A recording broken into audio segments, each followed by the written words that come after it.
الفضول والأسئلة.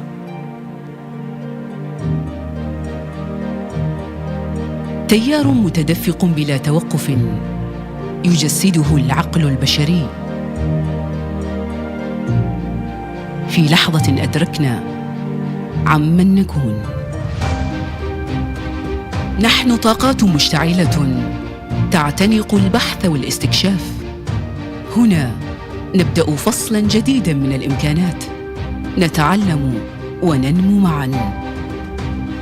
هنا جامعة التقنية والعلوم التطبيقية.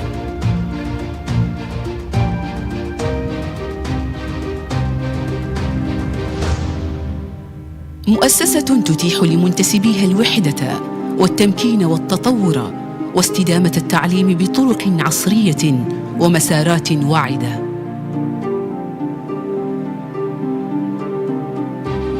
لتبحر بخيالك وترتقي لمراحل متقدمة في العلم والعمل.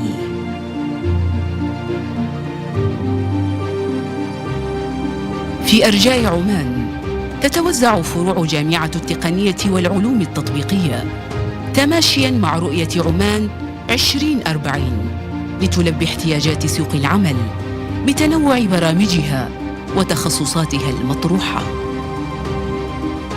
عصر جديد يملك من التقنيات والمعلومات حلولاً لا تحصى، بدأ فيه أولئك الشغوفون باكتشاف معالمه وخباياه. وبين اليوم والأمس نكتشف تفاصيلاً دقيقة وعناصر تمكننا من عيش حياة صحية بشكل أفضل، نكتسبها بالبحث والتجربة.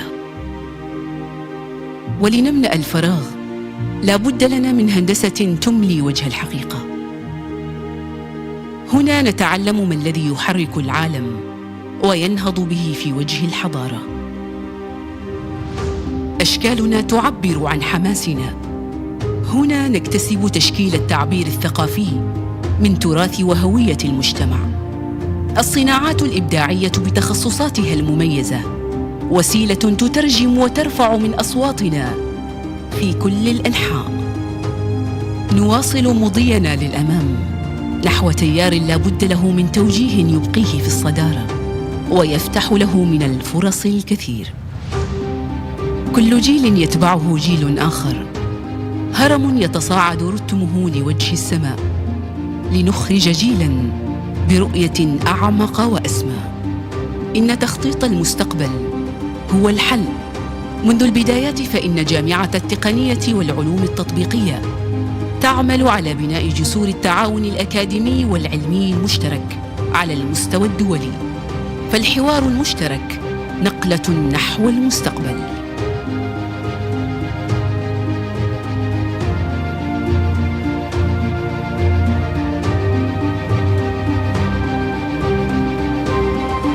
نحن هنا كلنا متساوون، نملك كل تلك الأسئلة والفضول لنعبر عمن نكون. جامعة التقنية والعلوم التطبيقية، آفاق واسعة.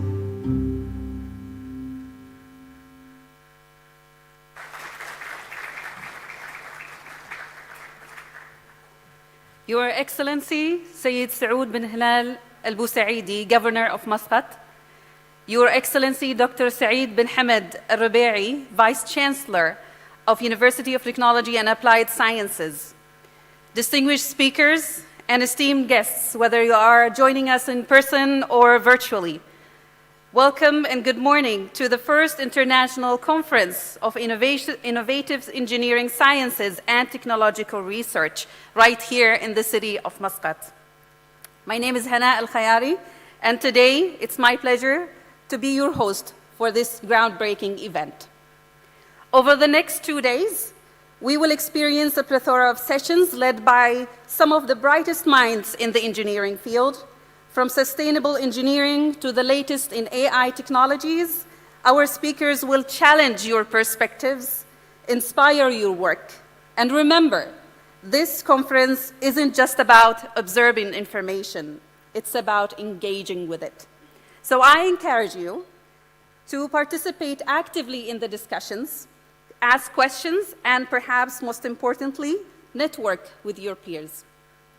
Who knows?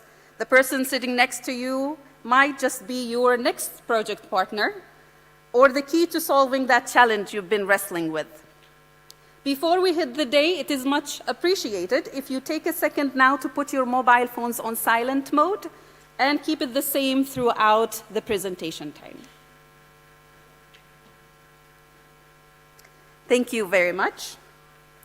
Please join me in welcoming the chair of the International Conference on Innovative Engineering Sciences and Technological Research and the Assistant Vice Chancellor for UTAS Muscat, Dr. Ahmed Al-Ma'mari, to deliver his opening remarks.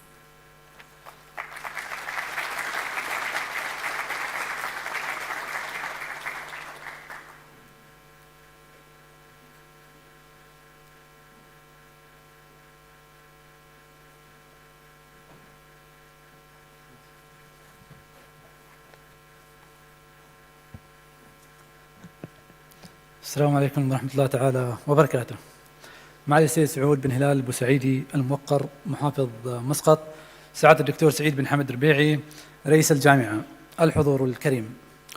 Welcome to the first International Conference on Innovative Engineering Sciences and Technological Research. It's an absolute pleasure to see such a diverse and esteemed gathering of minds in the fields of information and engineering, gathered here today in the University of Technology and Applied Sciences, UTAS. This conference comes in continuation to UTAS' efforts to claim international recognition in scientific advancements. UTAS signed a cooperation of agreement with the Islamic World Educational, Scientific, and Cultural Organization, ICIESTR, to host the ICIESTR Research Chair for Artificial Intelligence Ethics. The conference will also complement the international conferences held last year on computing and data analytics in UTAS Ibri, environmental sciences and engineering for sustainable development in UTAS Suhar, and sustainable green energy in UTAS Salala. In this rapidly evolving digital age, the nexus of IT, sciences and engineering stands as the backbone of innovation, driving progress and reshaping the very fabric of our society. From groundbreaking advancements in artificial intelligence and machine learning to transformative developments in renewable energy and sustainable infrastructure, the impact of your work echoes across industries and continents. I am pleased to announce that the conference was widely received by scholars with over 1,156 papers from across 25 different countries from all parts of the world. The acceptance rate was 9%. These papers were double-blind reviewed and will be published in a special issue titled Innovative Engineering Sciences and Technological Research in IEEE Explore publication. Indeed, hosting this multidisciplinary conference in UTAS serves as a platform for connection and collaboration among various scientific fields. It's a chance for us to forge new partnerships, cultivate lasting relationships, and build a global network of like-minded individuals. So let us seize this moment with enthusiasm and determination. Let us embrace the challenges that lie ahead with courage and resilience. And let us leave this conference energized and inspired to continue pushing the boundaries of what's possible, both in our respective fields and as stewards of positive change in the world. Thank you once again for joining us in UTAS, and I wish you all a productive and enriching experience throughout the 2 days of the conference. Thank you very much.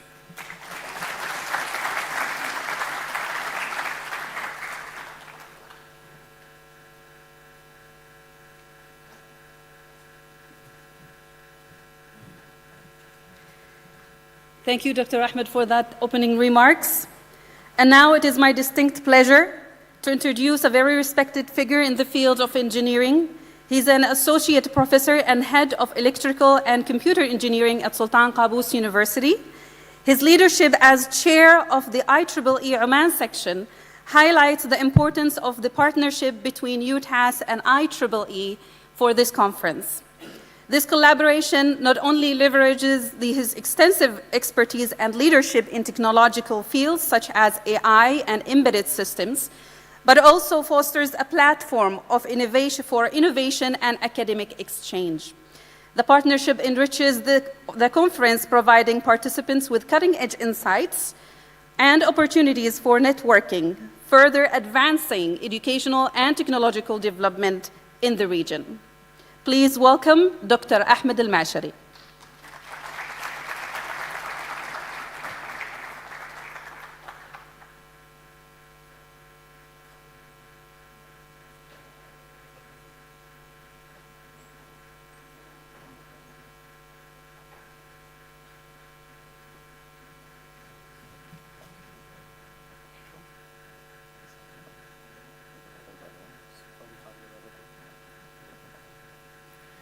السلام عليكم.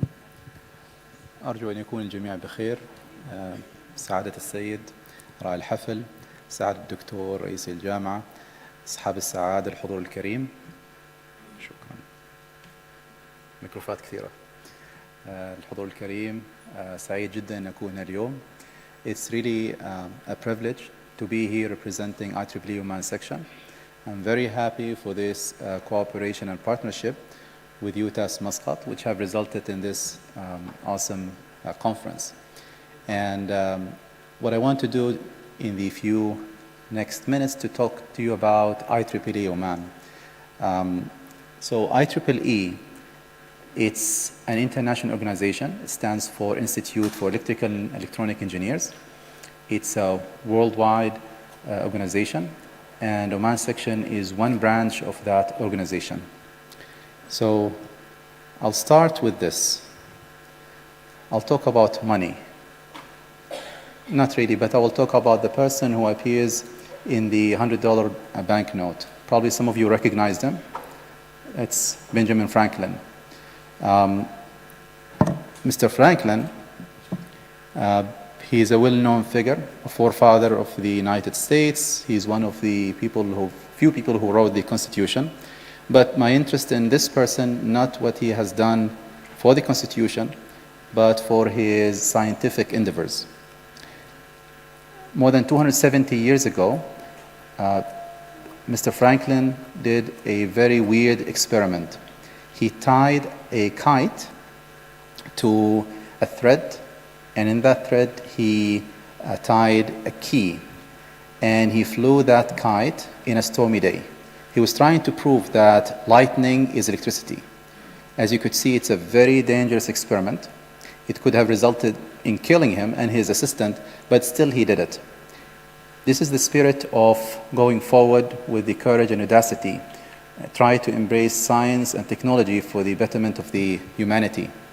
Now, why I'm talking about this particular experiment, it's because of the kite.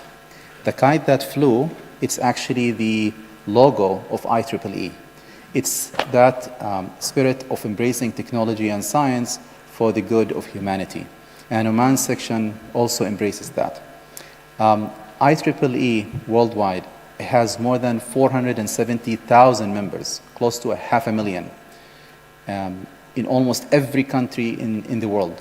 Sometimes I joke about this number that when you have 500,000 members, you should have your own country. And they should probably one day. But what you don't know about IEEE is that many of the technology that you use every day, it was actually a product of IEEE. One of the activities that they do is standardization. The Wi-Fi that you use, Bluetooth, it's actually a standard by IEEE. Once you standardize the technology, it becomes massively produced and the cost of purchasing it and acquiring it, it's much lower. And also, when it comes to floating point, those of you who are C++ programmers, the first thing you type in is float, an integer, right? Sorry, float, a variable.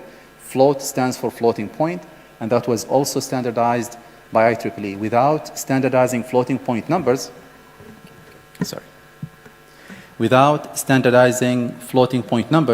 then you will not be able to do complex computations, and hence you will not really have machines that are able to crunch numbers that fast with that accuracy.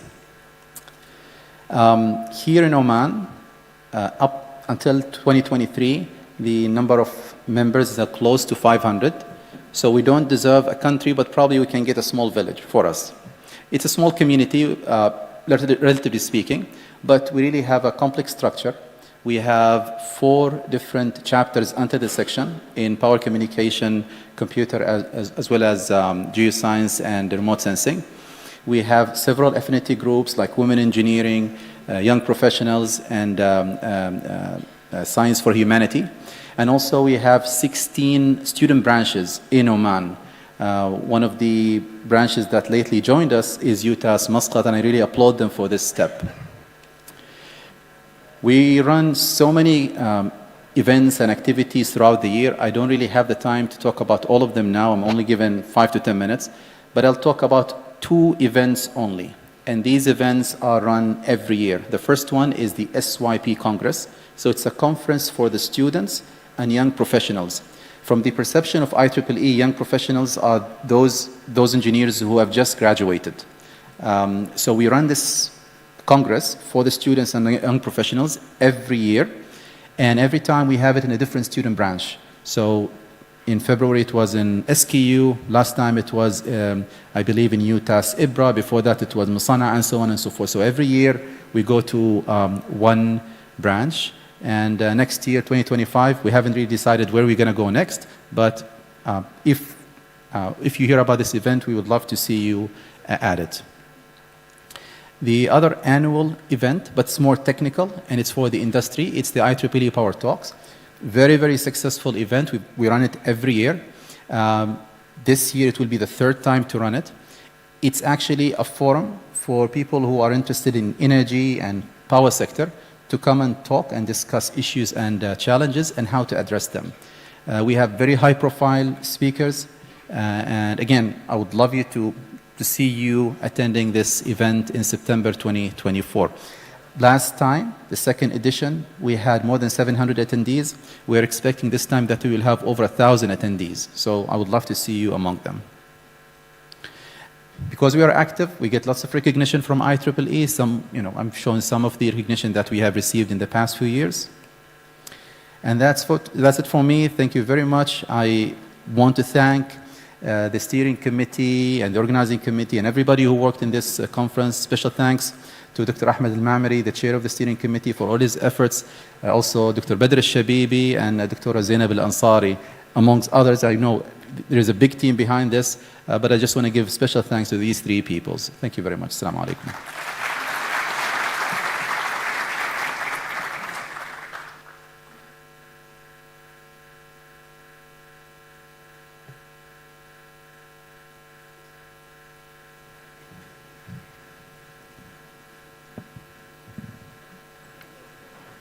Thank you, Dr. Ahmed. In Oman, there is a saying, only through effort and perseverance shall the palm tree grow. And this proverb reminds us that success, much like the growth of the palm tree, requires nurturing, dedication, and consistent effort. As we delve into today's discussion and presentation, let us carry the spirit of perseverance and commitment in our quest for understanding and innovation. We have a packed agenda with distinguished speakers who are eager to share their insights. To kick things off, I'm thrilled to introduce our first keynote speaker, Professor Henry Leitner, an esteemed figure in the realm of computer science and higher education innovation, currently serving as the Associate Dean for Information Technology and Chief Innovation Officer at Harvard's University Division of Continuing Education. Professor Leitner brings over 3 decades of experience in academia. Now, in case you are wondering, that's long enough to see freshmen turn into professors themselves. He pioneered Master of Liberal Arts in Information Technology degree at Harvard Extension.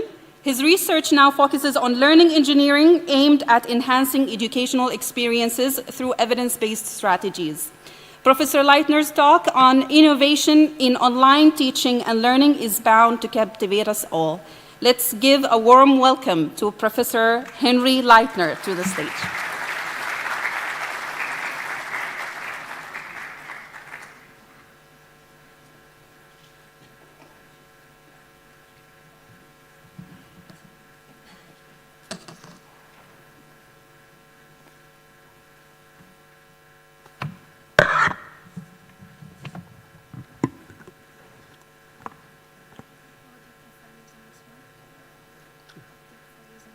No, this will be good.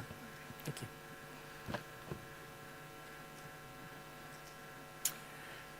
All right. Greetings, everyone. I'm delighted to be here. So I am going to begin my talk by telling you a little bit about myself and some aspects of my rather long history at Harvard University, specifically how I guided the development of online teaching and learning initiatives actually for over a quarter century at this point. So as you heard, I wear a couple of different hats at the university. I am a senior lecturer on computer science at the School of Engineering and Applied Sciences. I've been affiliated with them for a very long time, and I'm also, as you heard, Chief Innovation Officer at another part of Harvard, the Division of Continuing Education. So, well, when I meet my students for the first time, I generally say to them, yeah, I've been at Harvard a very long time, which then leads to the obvious question, well, how long have you actually been at Harvard? And generally speaking, I like answering the question by telling them, well, long enough that I managed to encounter one of those famous billionaire dropouts back when I was still a student taking classes. And yes, that's Bill Gates, founder of Microsoft. And it was just one of those serendipitous events where we introduced ourselves to each other and we collaborated on problem sets until Gates got distracted by the invention of the personal computer. Fast forward quite a number of years later, when I was no longer a student but was teaching on the faculty, I actually taught that other famous billionaire dropout, and that, of course, is Mark Zuckerberg, founder of that company called Facebook.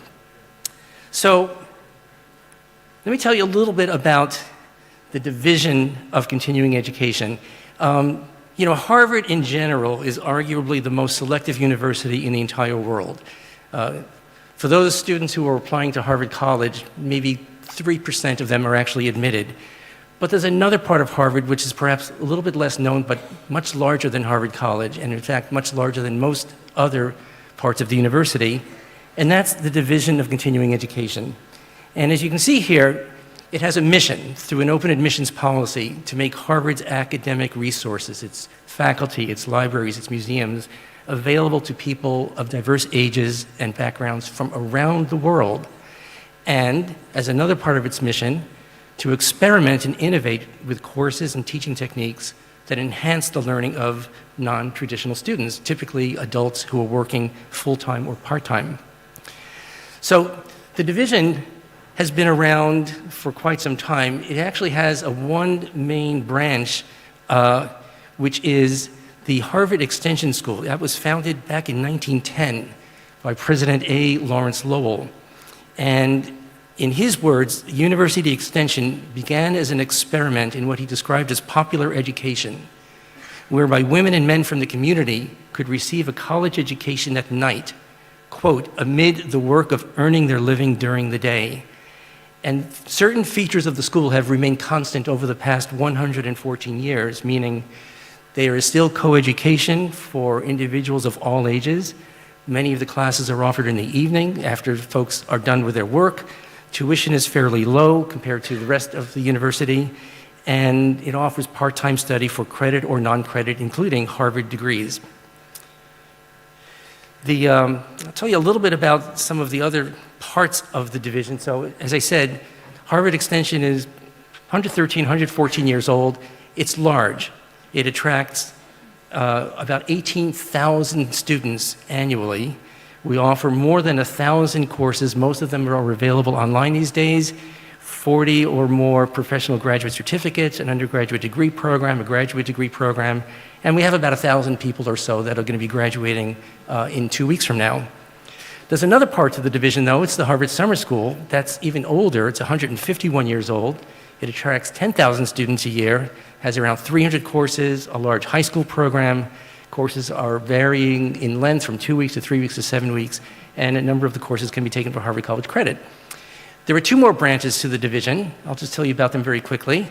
We have, in addition, something called the Professional Development Program. These are short, intensive courses geared towards middle managers. They run between 2 and 5 days. They're offered both online, on campus, and in hybrid form, over 100 courses, and so on. And then last but not least is the Harvard Institute for Learning and Retirement. These are for folks who have retired, who want academic learning experience taught by peers. They have about 70 courses per semester with 550 members, and a few of the courses are actually offered online. So the division is a very big and vibrant part of the university. But you know, we also collaborate in the division with other parts of Harvard. We offer courses in collaboration with the Harvard Business School, with the Harvard Kennedy School of Government, the Harvard Medical School, the Harvard Divinity School, and even some courses offered by MIT. The details, you know, you can't make out, that's fine, just to give you a sense of the collaborations that we do with other divisions. And then, you know, because of the diversity of the programs, from high school students in the summer to retired folks at the Institute for Learning and Retirement, we're dealing with many, many different types of students. Students who live locally, students who are geographically distant, folks who are still in high school, folks who are retired, undergrad, grad students, part-time workers, full-time employees, and a number of non-native English speakers. I don't know how many of you in the audience, just by a show of hands, are actually professors or teachers of some kind. Anybody? Just raise your hand. How many of you are actually? So you have some sense of what it's like to have diverse students in a class. But because of the wonderful world of online education, we now have students enrolling from all over the place. So this is just a little piece of the world showing where some of my students from this past semester are currently residing.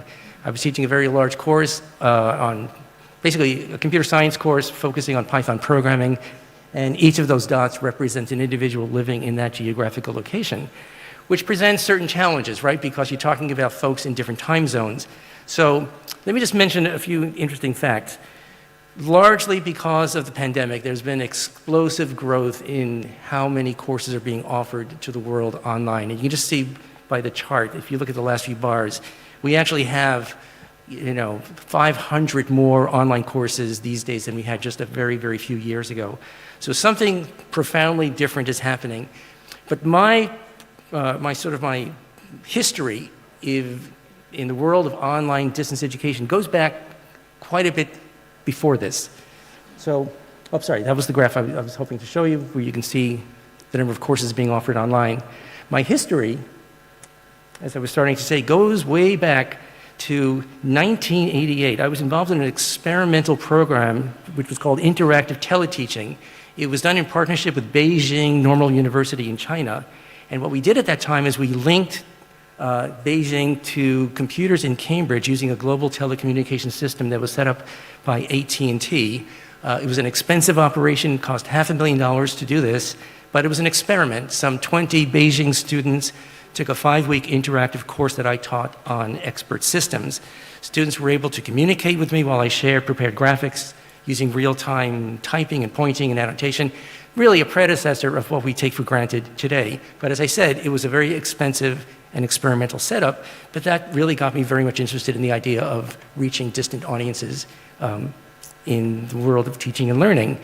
So fast forward then, some years later, I attended a conference in Wisconsin, the Digital Technology and Learning Conference, and the keynote speaker was a gentleman by the name of Christopher Deedy. At the time, he was at George Mason University. He's now at the Harvard Graduate School of Education, and he basically predicted the future, that through the this magic of streaming video and audio, we were going to be able to actually teach in a much more effective and really a much more cost-effective way students from all over the world. And so at that point, I really got interested in figuring out how this was going to happen. So I built a system with some of my colleagues at Harvard, and we started to offer courses, primarily computer science courses, because of the issue of technical support not having been figured out, and knowing that streaming video and audio, the systems were brittle. I was really fortunate to enlist the help of a colleague of mine who actually you're going to be hearing from tomorrow, one of the keynote speakers, H.T. Kung. This was a major breakthrough. This goes all the way back to the year 2000. You have to realize Harvard, for a long time, has been a very conservative place, and it was not easy to get approval from the various deans to allow cameras into a Harvard classroom so that other people in the world could actually not just participate, but see and hear what was taking place in the Harvard classrooms. So it was a bit revolutionary and a bit scary to the administrators at Harvard, but thanks to H.T. Kung, we were able to get this Harvard College course launched. But as you can well imagine, back then things were very sort of primitive, right? There's a fixed size video window, and the slides would change in accordance to the activities that were taking place in the classroom. But by today's standards, it was really, really quite crude. So over the next few years, as the hardware and software systems got improved, we were able to offer more and more courses, many of them in computer science because of my affiliation with the School of Engineering. And as the video quality started to improve, I was able to begin installing what are called video capture systems in various locations around the university. That's one of the systems we had, and they ended up being installed in many, many, many parts of the university. So Harvard has a fairly large campus, and these video capture systems were installed in classrooms, lecture halls, and lots of places. All right, but there's still a real deficiency in this one-way broadcasting of information.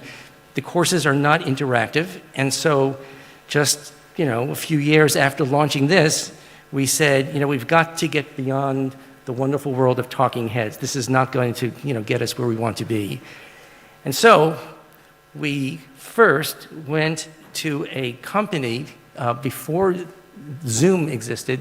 There was Blackboard with a product called Collaborate, and so we began to finally offer live interactive courses using web conferencing software. Eventually, we replaced Blackboard Collaborate with Zoom. So what happened next was, we realized that if you want to combine on-campus and online students, Zoom needs to be integrated into the AV hardware of our classrooms so that online students can then participate in real time, not just with each other in breakout rooms, but with the students in the physical classroom themselves.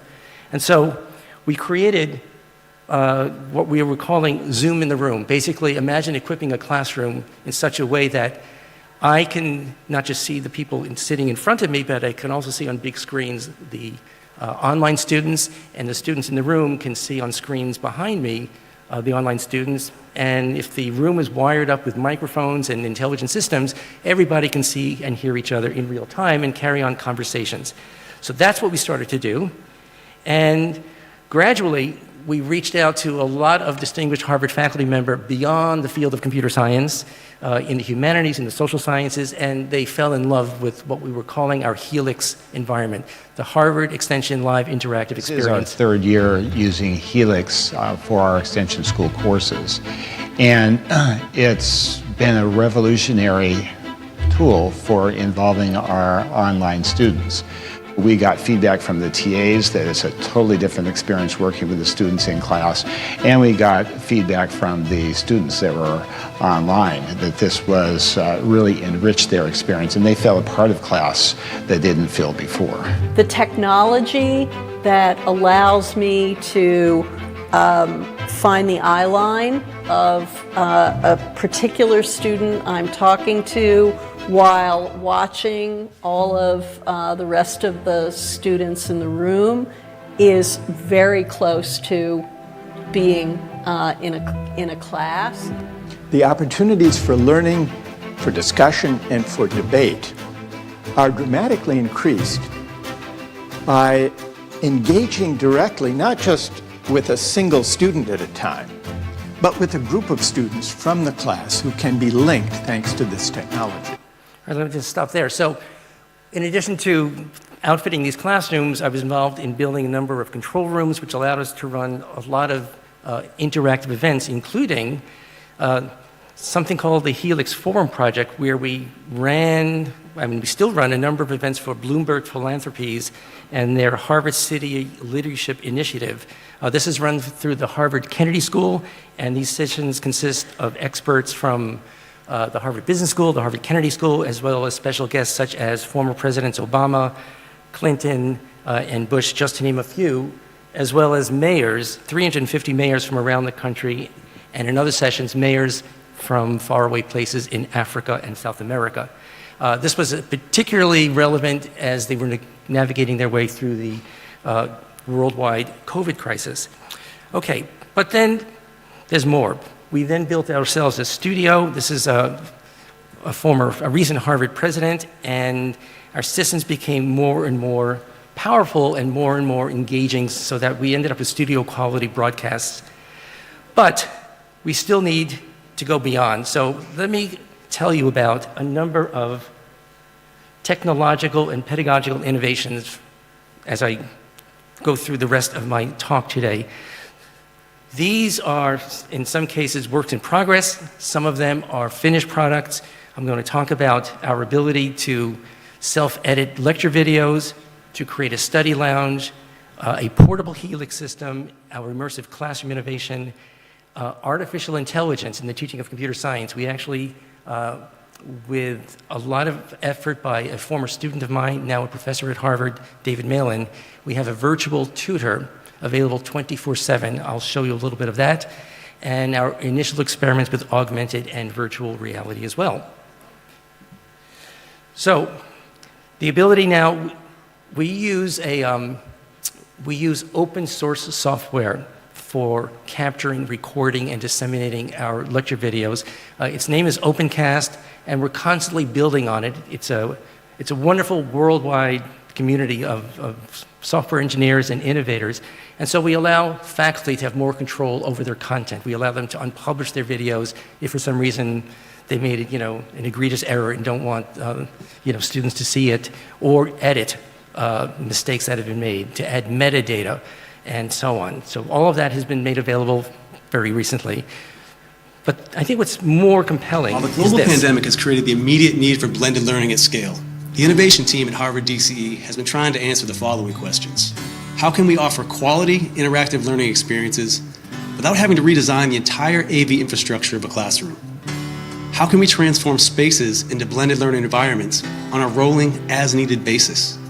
How can we capture all of the desired audio, video, and content easily at an acceptable level for students? And how can we achieve all of this at a reasonable cost?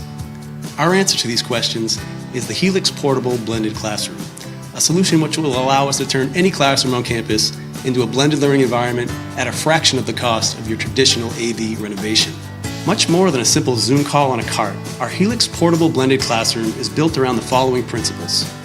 Most importantly, the instructor and both sets of students, meaning those in the physical classroom and those online, need to be able to see, hear, and converse with each other in a streamlined way. In an attempt to level the playing field, we are asking the students in the room, like their online counterparts, to be on a Zoom call and unmute themselves while speaking. This will allow us to leverage the cameras within those laptops to give immediate, optimal views of each local student. This culture change will allow remote and local students to be able to see each other well. For those who don't have a laptop or wish to opt out of being on camera, the feed will revert to a wide shot of the classroom. The cart is optimized for the instructor perspective.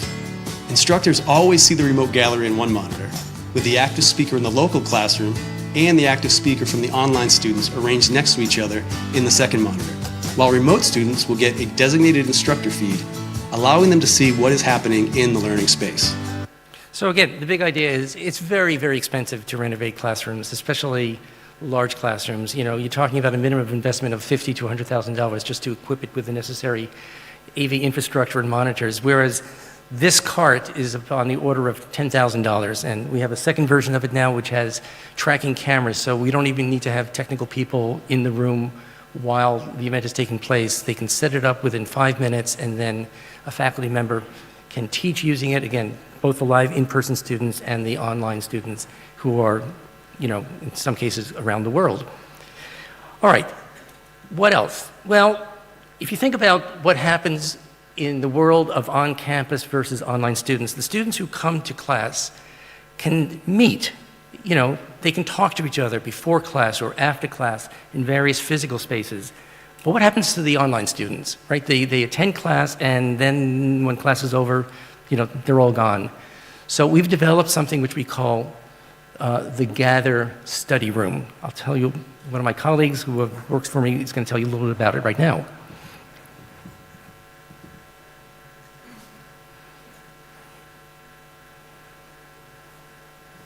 Hi, welcome to Gather. Open spaces are really important for student learning, networking, and collaboration.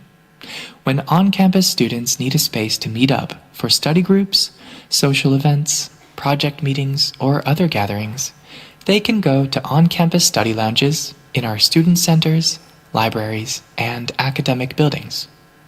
When online students need a space to meet up for those study groups, social events, project meetings, or other gatherings, they can go to the Gather Study Lounge. The Gather Study Lounge is a Zoom meeting that is open 24/7 for students to use, independent of where they are in the world, and independent of their time zone. We decided to make the Gather Study Lounge a simple Zoom meeting because this is a technology that faculty and students are already familiar with. All students need to do is open Gather, find the lounge, and click Join. When joining the Gather Study Lounge, students must agree to our Study Lounge Code of Conduct, which includes agreements on the topic of academic integrity and respectful behavior. During exams or other times when you don't want students to be able to access the lounge, as a teacher, you can click here to edit the lounge, click here to lock the lounge, confirm, and save your changes. And now, students see this notice indicating that the study lounge is temporarily locked by teaching staff. So let me just stop it there. This is open source. We're more than happy to share it with the world. And to summarize, it's a space where students get together either informally to socialize or network, or perhaps pre-arranged to collaborate on coursework. They can watch class recordings together, which is particularly useful for the asynchronous students. They can work on projects together, hold study sessions, get feedback from each other, and continue discussions that might have been started during class. And what we expect is that faculty members and teaching assistants will encourage students, and they are encouraging students, to use the Gather Study Lounge. We talk about it typically during our first class meeting, show them how to access it on the Canvas website, and it has been remarkably successful. Okay, but there's yet another problem that we have that needs to be addressed, which is, imagine you're a student watching recorded lectures asynchronously, perhaps because you live in another time zone. So for example, if I'm teaching at 6 p.m. from the Harvard campus, it's 3 a.m. here. And in fact, this evening I'm actually going to have to teach from here at 3 a.m. to a group at the Harvard Business School. And, for that reason, some students decide not to interact in real time. Instead, they watch the lectures asynchronously because of the time zone problems. So imagine you're a student watching asynchronously, and what you're seeing is the live students in the room having discussions with each other. The faculty member says, turn to your nearest neighbor and talk about X, or they say, answer the following poll. There's a lot that happens in a well-taught class that doesn't translate over for the asynchronous learner. So we're trying to address this through something which we call the immersive classroom. And Hi, I'm Gabe, and I'm excited to demo the Immersive Classroom, which is a project we've been working on that aims to drastically reshape how asynchronous students engage with recordings. First, give me 30 seconds to remind you what it's like for asynchronous students to watch a recorded class. So let's say they're watching the professor talk for some time, and then the professor might ask students an interesting question. say, should all beaches be free? The synchronous students take 60 seconds to think on their own, but then the professor asks everyone to pair up, share their thoughts, discuss, and come up with a compromise in those small groups. The poor asynchronous student has no other option but to sit there and watch the recording of everyone else engaging with the activity while they are just simply left out. This is true of pair-up activities, brainstorming sessions, classroom debates, polls, and pretty much all other types of classroom activities.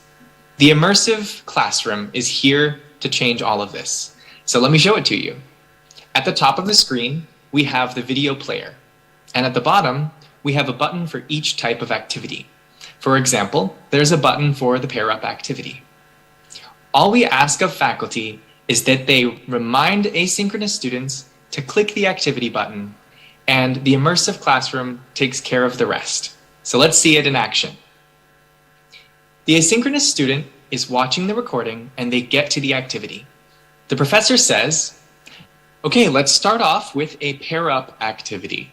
If you're watching the recording, click the pair-up button right now. Okay, so here's your prompt.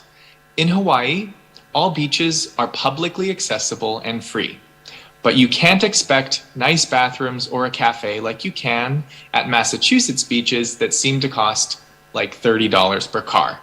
Spend 30 seconds on your own thinking about the question, should all beaches be free? As an asynchronous student, I have a spot in the immersive classroom to share my own thoughts.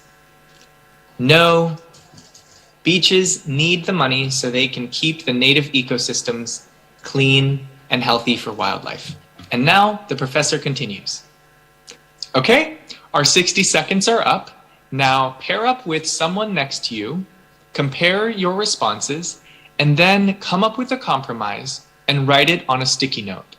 You have 3 minutes to compare responses and write your compromise on a sticky note. As an asynchronous student, I continue and the immersive classroom instantly shows me a peer's response. DeVardo said, yes, beaches shouldn't be just for wealthy people. Paid beaches are quite frankly classist.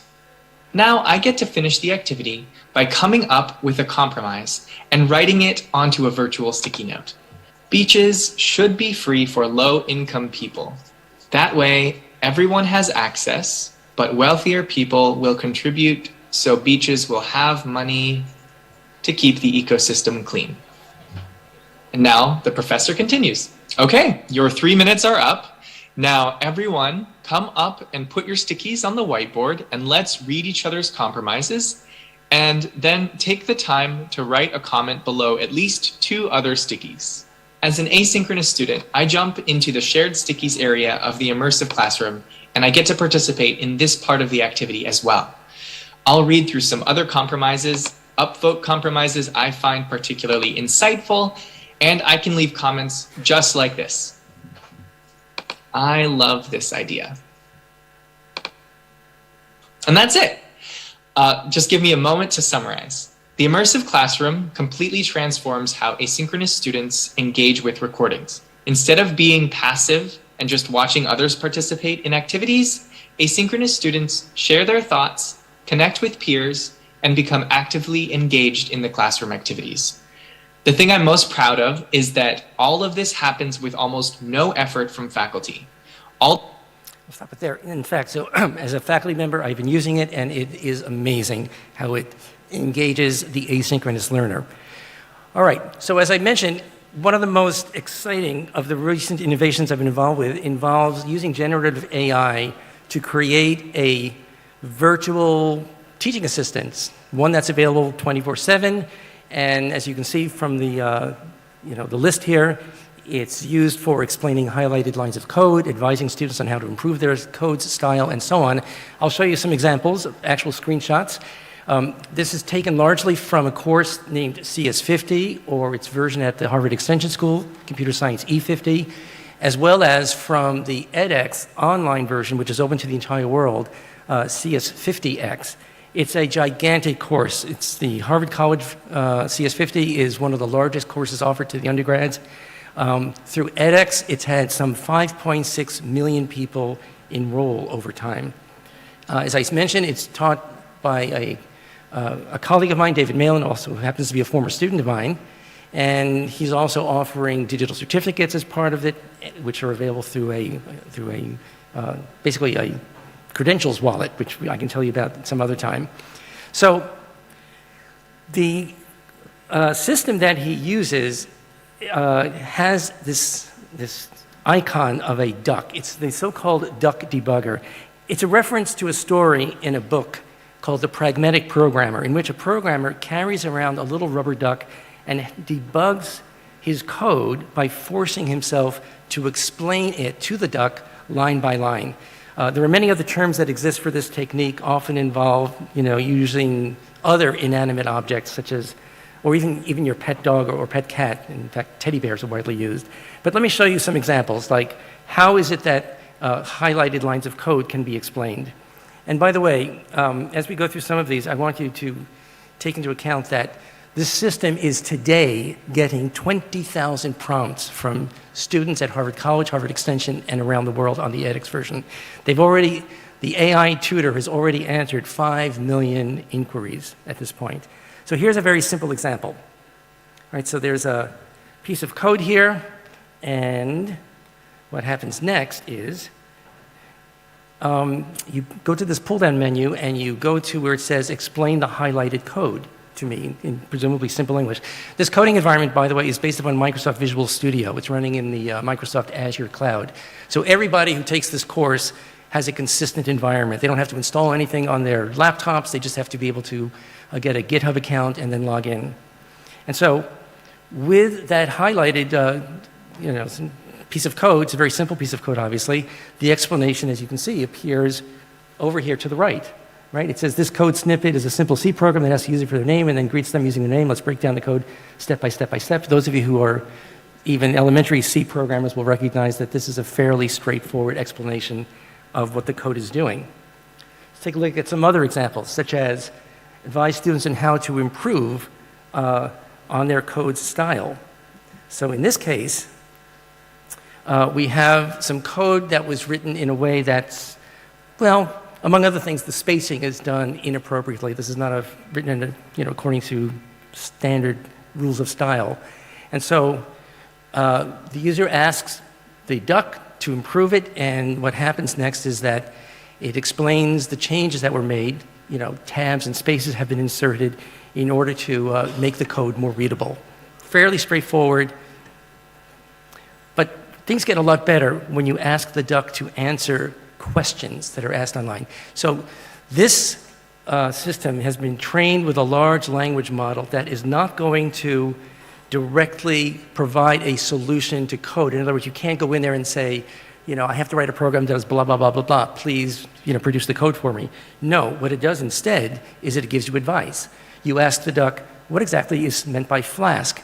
It comes back with a rather straightforward answer. Flask is a micro web framework written in Python, and so on and so forth.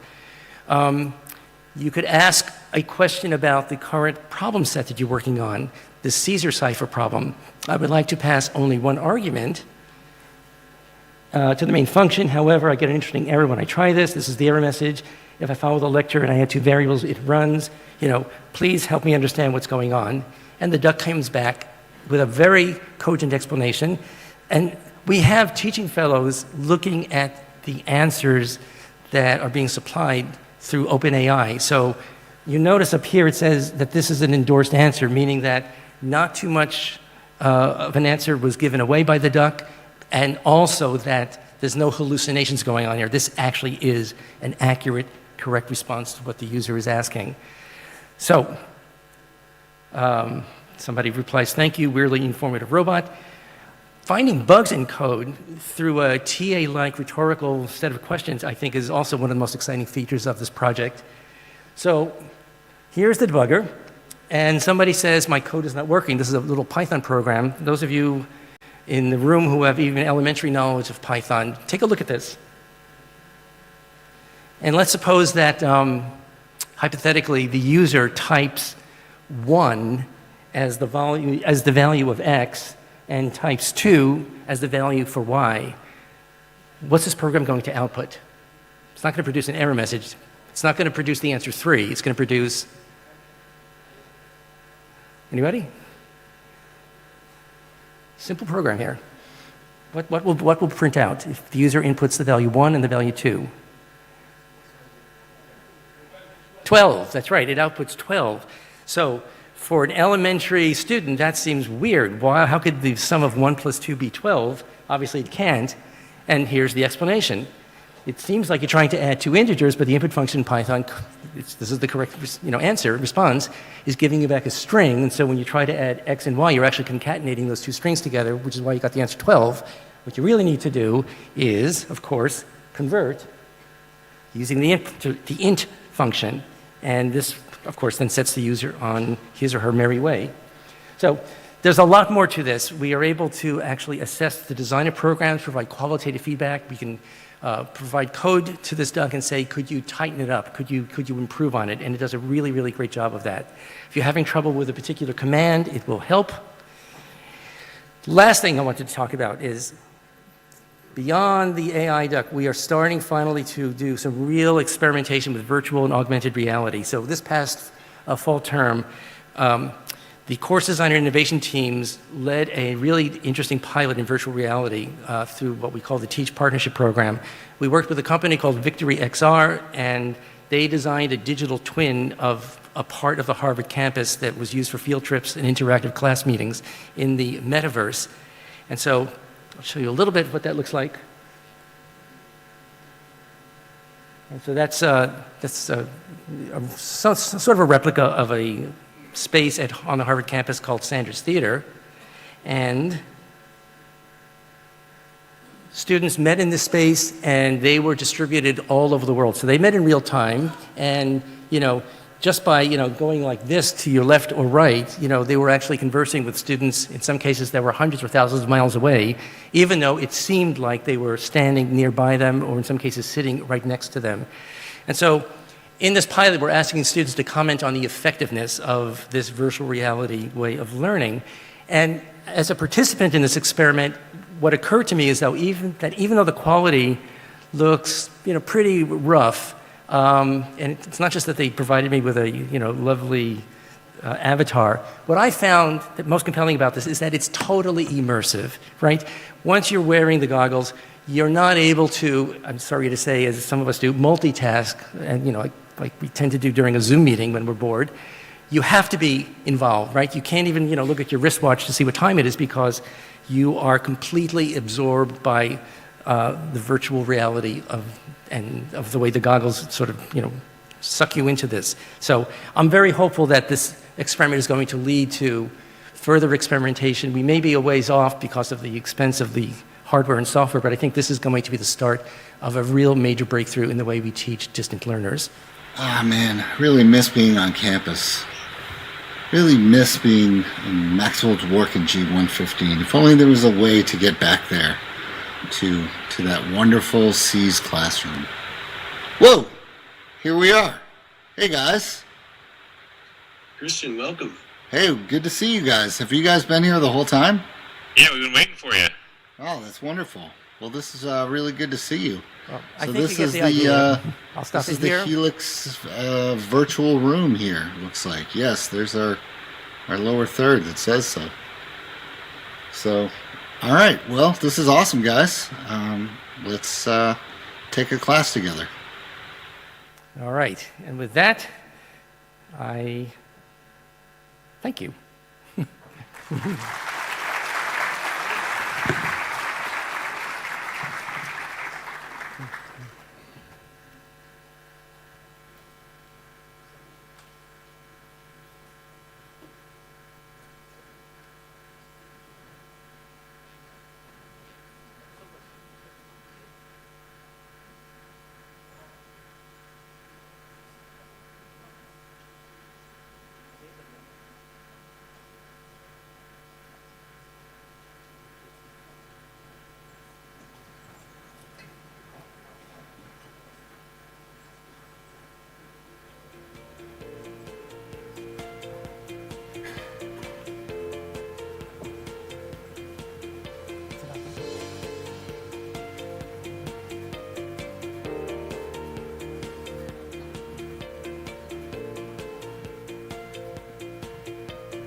Thank you, Professor Leitner, for that enlightening talk on how our making the online teaching and learning experience both engaging and interactive, not only during the class, but also after the class.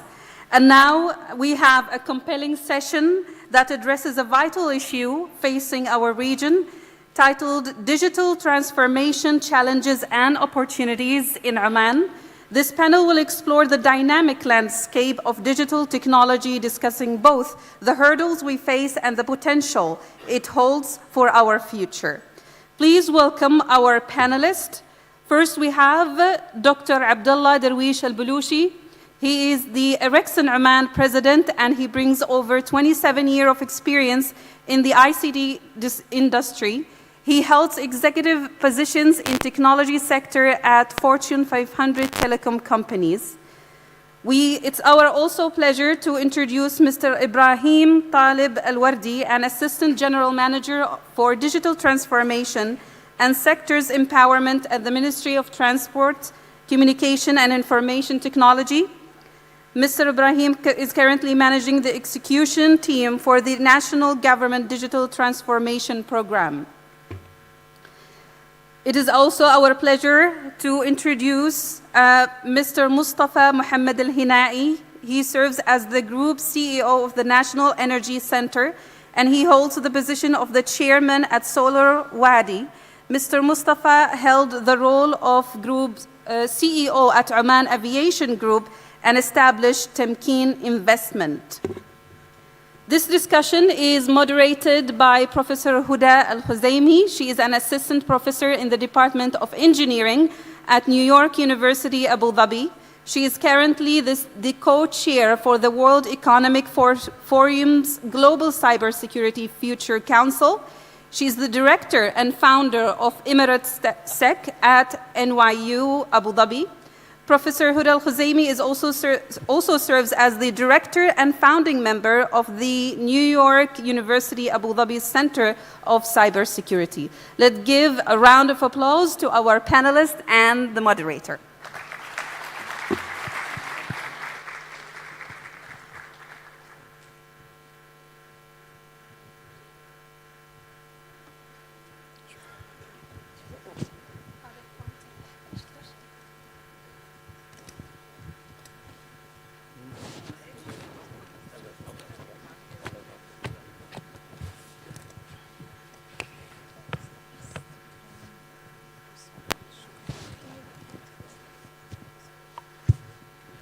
Assalamu alaikum wa rahmatullahi wa barakatuh. I just wanted to say thank you so much for the amazing welcome from the College of Information Technology in Oman, and also for the wider Conference of International Innovation and Engineering Sciences.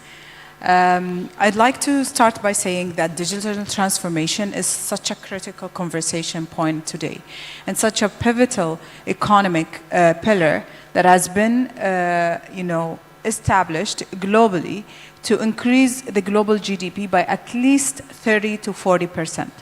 We have seen the results of this digital transformational policies globally.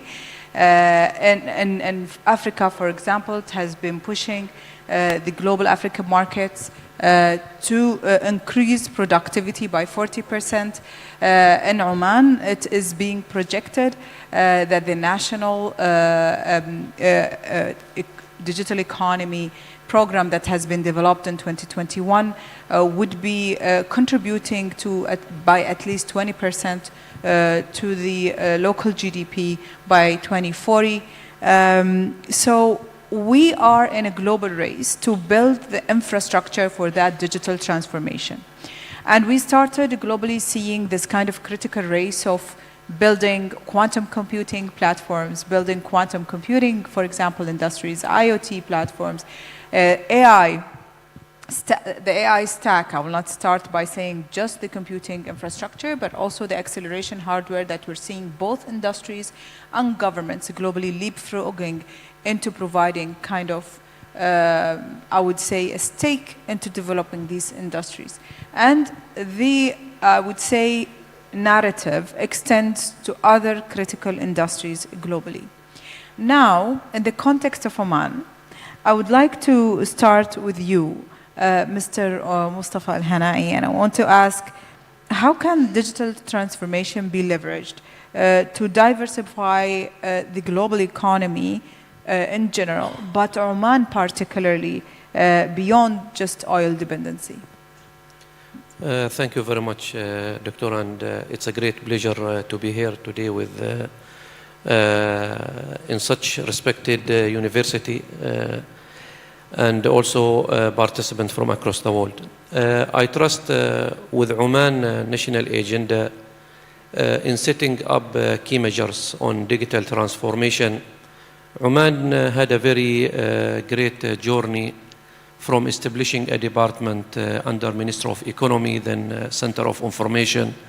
Then we have an authority which is start regulating the digital transformation in the country. Then on a period of time, we had a ministry, and now it has again back combined with another ministry. So in terms of building institutions, I think Oman as a country could define an institution of managing the economic regulations, the policies, and what surrounding rules we require for the country.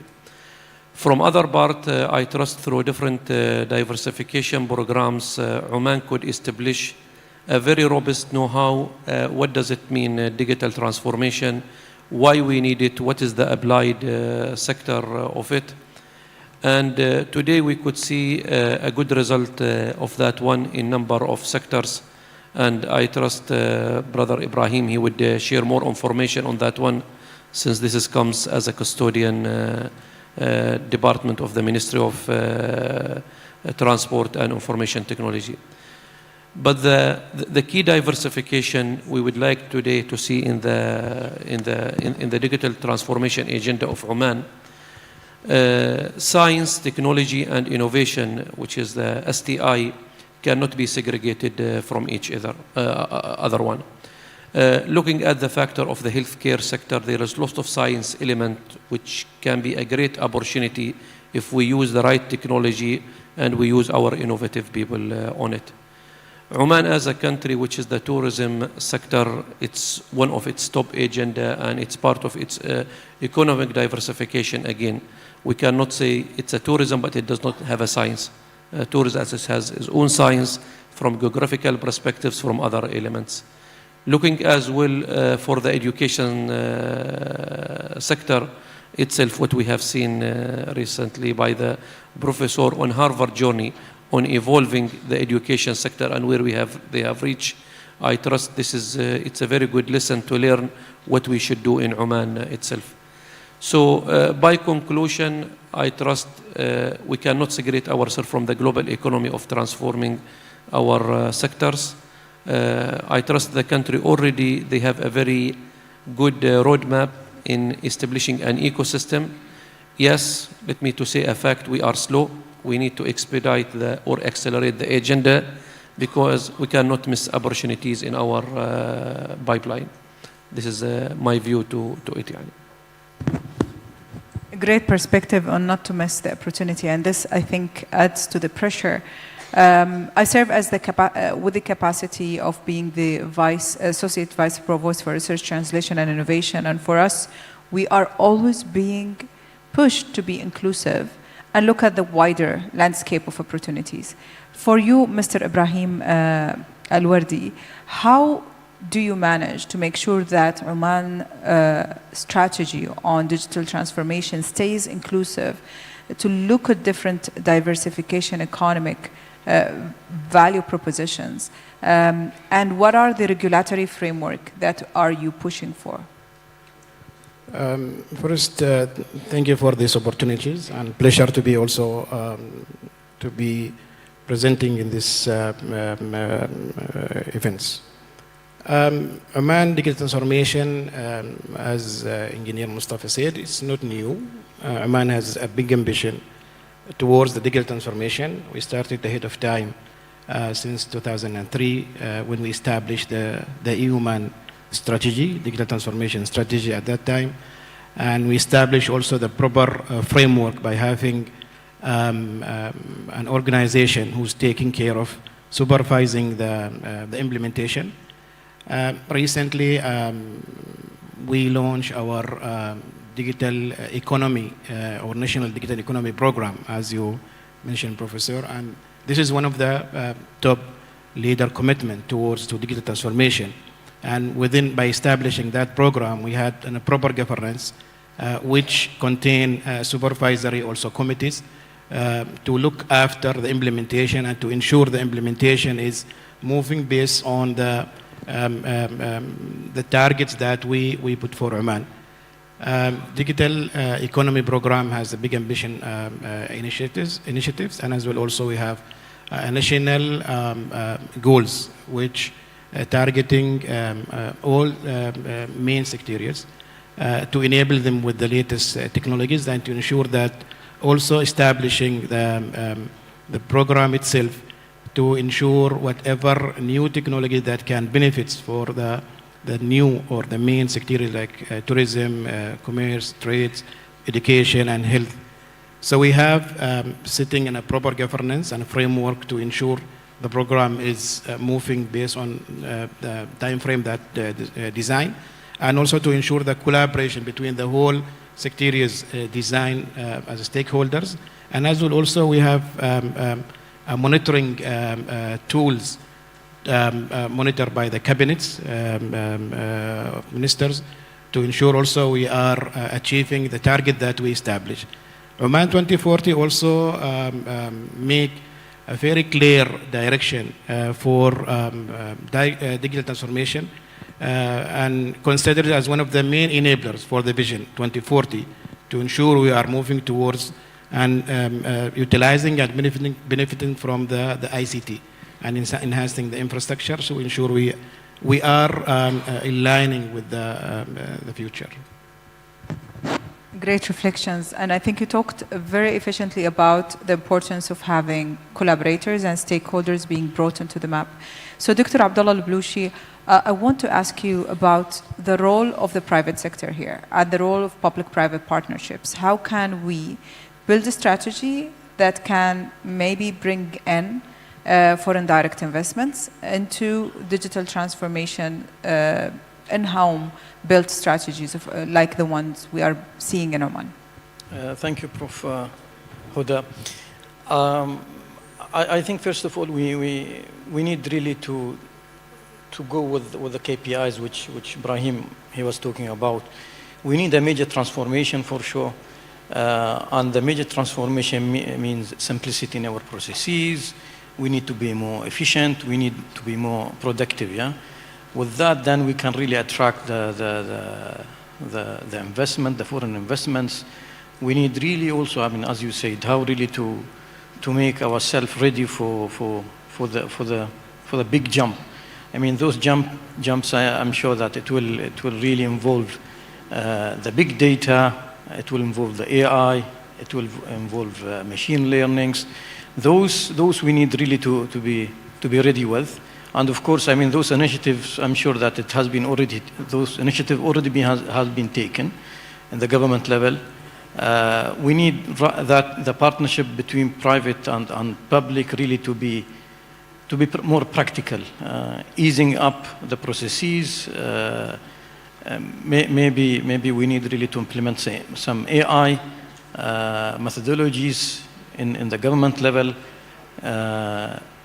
To simplify the working environment, the way of working as well, and also the cultural part.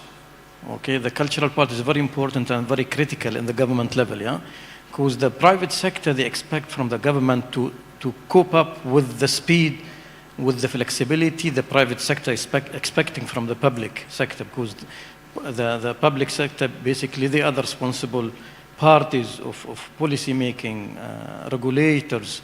So those parties really, they need to make sure that they are adaptable to the changes which the private sector is asking for, yeah? I think I'm always being positively challenged when I'm in Oman, and I looked at, for example, I took a taxi from the airport coming in, And I was really kind of pleased to see the level of technology that's being used and to tracking the mobility structure. So it's just like the taxi driver within his Galaxy phone was able to establish a metering kind of tool just to open the meter. And at the same time, he did the payment on his phone as well. I travel a lot, and in some of the advanced economies that I travel to, they would have a different payment kind of tool and a different machine and a different other machine, for example, the metering. But having your phone, your just local daily phone being the tool to do the payment and to do the metering was really enlightening to see in Oman. So do you see other use cases happening here in Oman where you see maybe an acceleration to microfinancing or payment systems that are leveraging IoT or AI or quantum computing on general structures that we don't know of, but you would love to share with the audience? I mean, of course, I mean, I think we have a good environment for startups and tech companies really to start those innovative ideas like the fintechs. Startups really, they are dealing with the nice use cases on the AIs. But let's go back. I think such transformation should start from birth. From birth, what do I mean from birth? I mean a kid really born in Oman, for instance, he's tracked basically. He will get a birth certificate, then he will get maybe an ID card or a passport. He will go to the school. He's tracked, all right? So that kid, how really to design his future? I'm not talking about the changing the life of people or behavior of people, but at least we know we need to create that model, the prediction model, which can really predict the behavior of each and every citizen in Oman, regardless if he's local or foreign, working in Oman together with us. But those prediction models really we need to get hold of, and we really need to benefit of those prediction models, the AI, the machine learnings. I mean, this kid, once he's grown up, he needs a car, he needs a job, he needs really a street to drive on. Traffic today in Muscat is very huge. We are thinking to build a metro. We are thinking to build a downtown in Khuwair, for instance. But really, are we involving those machine learning, the AI, to really to predict what will happen after we implement all those? I think we have all those tools in our hand. Let's use it. Of course, we need to be careful also. I mean, those technologies should not expose us or expose our country. We need really to make sure those big data lies in our country. Cloud should be really private here in country, should not be really public.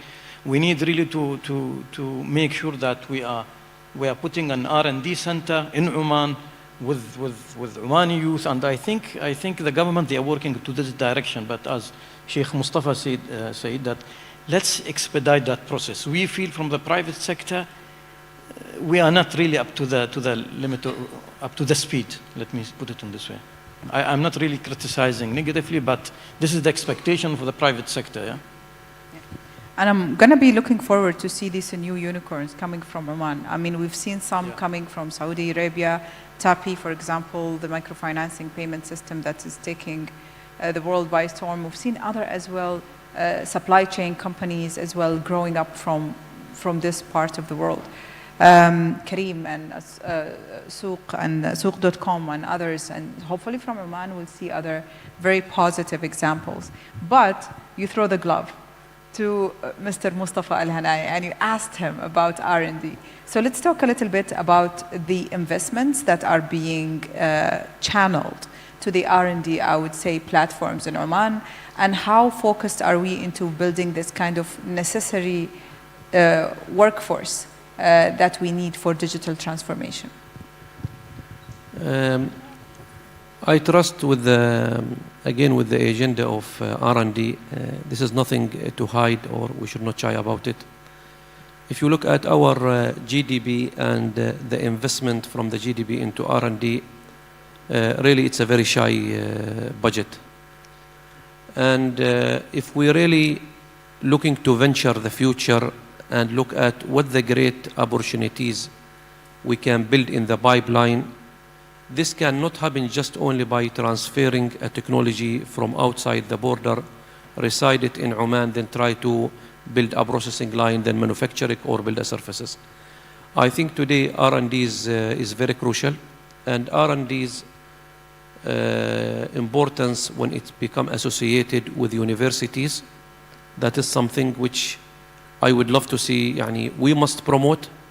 Today, look at so many cases, like we have 2 cases, one in the cancer and other cases, I cannot recall it right now, which was part of Sultan Qaboos University, then it has been implemented in the Royal Hospital, which was totally in alignment with the trend of AIs. But what is next to that one? We don't know what is the alternative stories. But I think this is, it's only one initiatives. But I think the futures, what I would see from economic regulation perspective, for any industries, after certain turnover, there should be a budget allocated for the R&Ds. We have lots of institutions of Oman. We have lots of industrial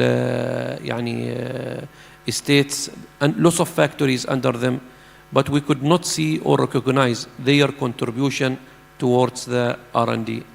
For your information, we have lots of exclusivity in Oman where we are monopolizing some of the products. You will not find it in the region.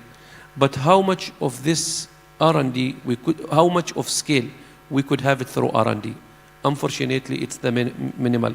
So it have a very limited growth because the research over it, it's very limited. Innovation part on it, it's very limited. And it start building lots of legacies around it. Its cost of operation started to go higher because the agility model is not there inside them. I can give you one business case, which I have it within our own business. Maybe, sorry, just to take time. On a good example, really, Oman is one of the advanced countries in AMI, which is automated metering infrastructure. Today, Oman could build metering infrastructure across the country. The metering infrastructure for water and electricity, we are the first country in the region who start with the LoRa network across the country, where we are synchronizing the data automatically from a meter in the house. It comes to a data center. From the data center, today we start doing lots of planning in terms of a capacity. Period of time, like in the electricity sector, we are saying we are over capacity. Today, no. There was a decision, we need extra capacity because we changed our peak time load and all these things. And how this came out? It came out after lots of data processing and direct collection of data from each IoT devices. I consider all these meters is an IoT devices. And is it enough? No. We need to invest on that journey because much we keep more research on it. I think by tomorrow we can switch immediately from diesel generated power to solar or wind. Rather than expanding this specific plant in year 2027, because of the efficiency model which you will build it on your capacity, you can defer your CapEx deployment after 5 or 7 years. So R&Ds is not only on building new technologies or whatever, but also in the data science. Now, the big question which we should ask ourselves, how many data science lab we have within the country? And how many data science lab we have it within commercial institutions? What they do around it? How they use it? How they leverage on it? What is the capacity building? Do we have a mature skill sets to deal with it? So I think that platform, something which we need to equip ourselves. We need really to build it in a more wise way rather than smart way, because fast speed can fall us very fast. And today, from institution perspectives, let me to tell you, Oman is very solid. Yani, by grace of Allah, we have number of universities. Yani, we could see the lots of calibers sitting here. They are in the top layer of their institutions. Just they need to be equipped. Once they equipped, I think our agenda can flip the coin very fast. Yani, it will not take a long time from us. I'm really looking forward to see this movement being built. I think you took us from just understanding the power of digital transformation on GDP to the necessary power of this digital transformation on the total factor of productivity of the country, where we have to consider, for example, R&Ds, innovative R&Ds, but how can we use these innovative R&Ds to establish a new employability sectors, as you say, data scientists, more data scientists into niche fields, and at the same time drive a new type of capital to Oman, a new type of FDIs to Oman, to establish a new startup ecosystem around it. See, the story of innovative manufacturing, it's a story which is maybe someone had thought about it 1906 in Harvard when someone said we should have an open source of learning. But he never said it should be online through internet. He never discussed the methodology of it, what is the right practice about it, and so on. But during that journey from 1906 or 09 up to today, the skill sets development has evolved. It has changed totally. I remember when I used to be the group CEO of the aviation, we have the marshalers in the airport who used to drive the aircraft where they should park in each and every parking. And we have almost close to 1,000 employees who deliver that service. Once we switch on the new terminal, we shut down all these jobs by introducing something called VGDS system. And it was an auto approach for each and every aircraft. So what we did with these 1,000 employees, did we take them out of the system? No. There was a proper program for skill sets development which bring them there. But this is within the institution.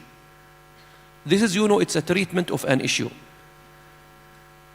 But if we speak today, if we want to venture a new sector, today I was too happy when I hear His Excellency, the Vice Chancellor, he stated, we are opening a new branch of the university somewhere outside Muscat or outside in Musandam, and we are coming totally with a new educational programs, which is what we demanded by today in the country.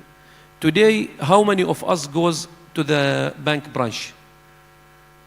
We are going, not much. Like myself, if you ask me, at my corporate level or individual level, I didn't walk to a branch maybe 3 years ago. I didn't go at all.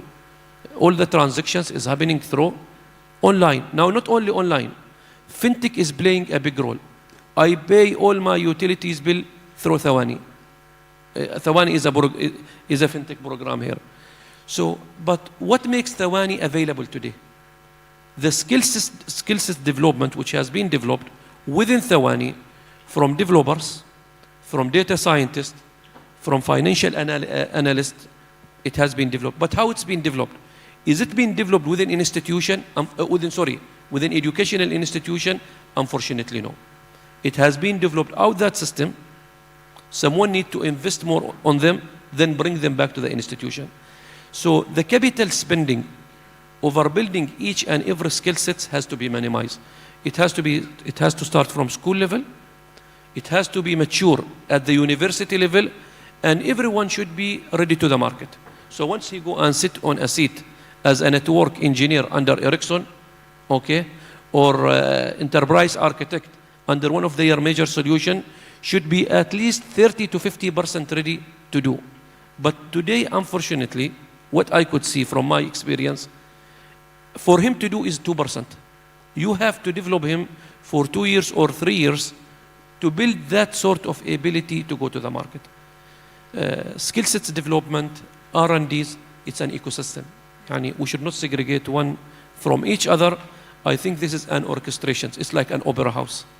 You need to orchestrate it together. You need really to sing the same song along with it. And you need really to stitch it in such a way that in the future it cannot be untapped. Okay? Because your speed of doing it compared to someone else might be very slow. Then your investment on catching that one, I think it will be very expensive bill. So this is my opinion maybe to it. Even I took too long on it, but يعني it's a chapter which I feel I wish to see it by yesterday, not by tomorrow. I would say it's very necessary and very impactful indeed. And we needed to hear that. We needed to hear that investment has to happen at an ecosystem large kind of contribution. And we need to think of upskilling, creating new jobs, creating a nationalized assets for Oman when it comes to building this kind of digital strategy.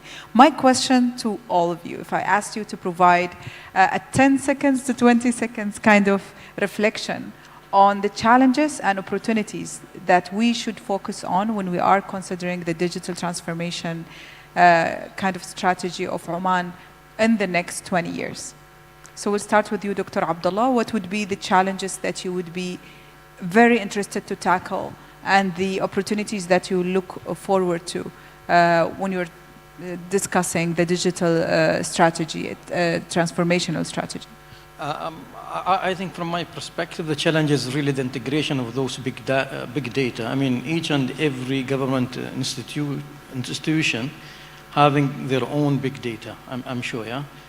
The integration between all those big data should be there. And I think right now it's a challenge. I'm sure that people, they are working on it to overcome that. Second, also the simplicity of the processes itself. This is another challenge. And we are facing it, yeah? We need really to overcome that. I know there are teams really working to break down those challenges, the simplicity part of it. The cultural part as well. I think Sheikh Mustafa, he was touching on this one.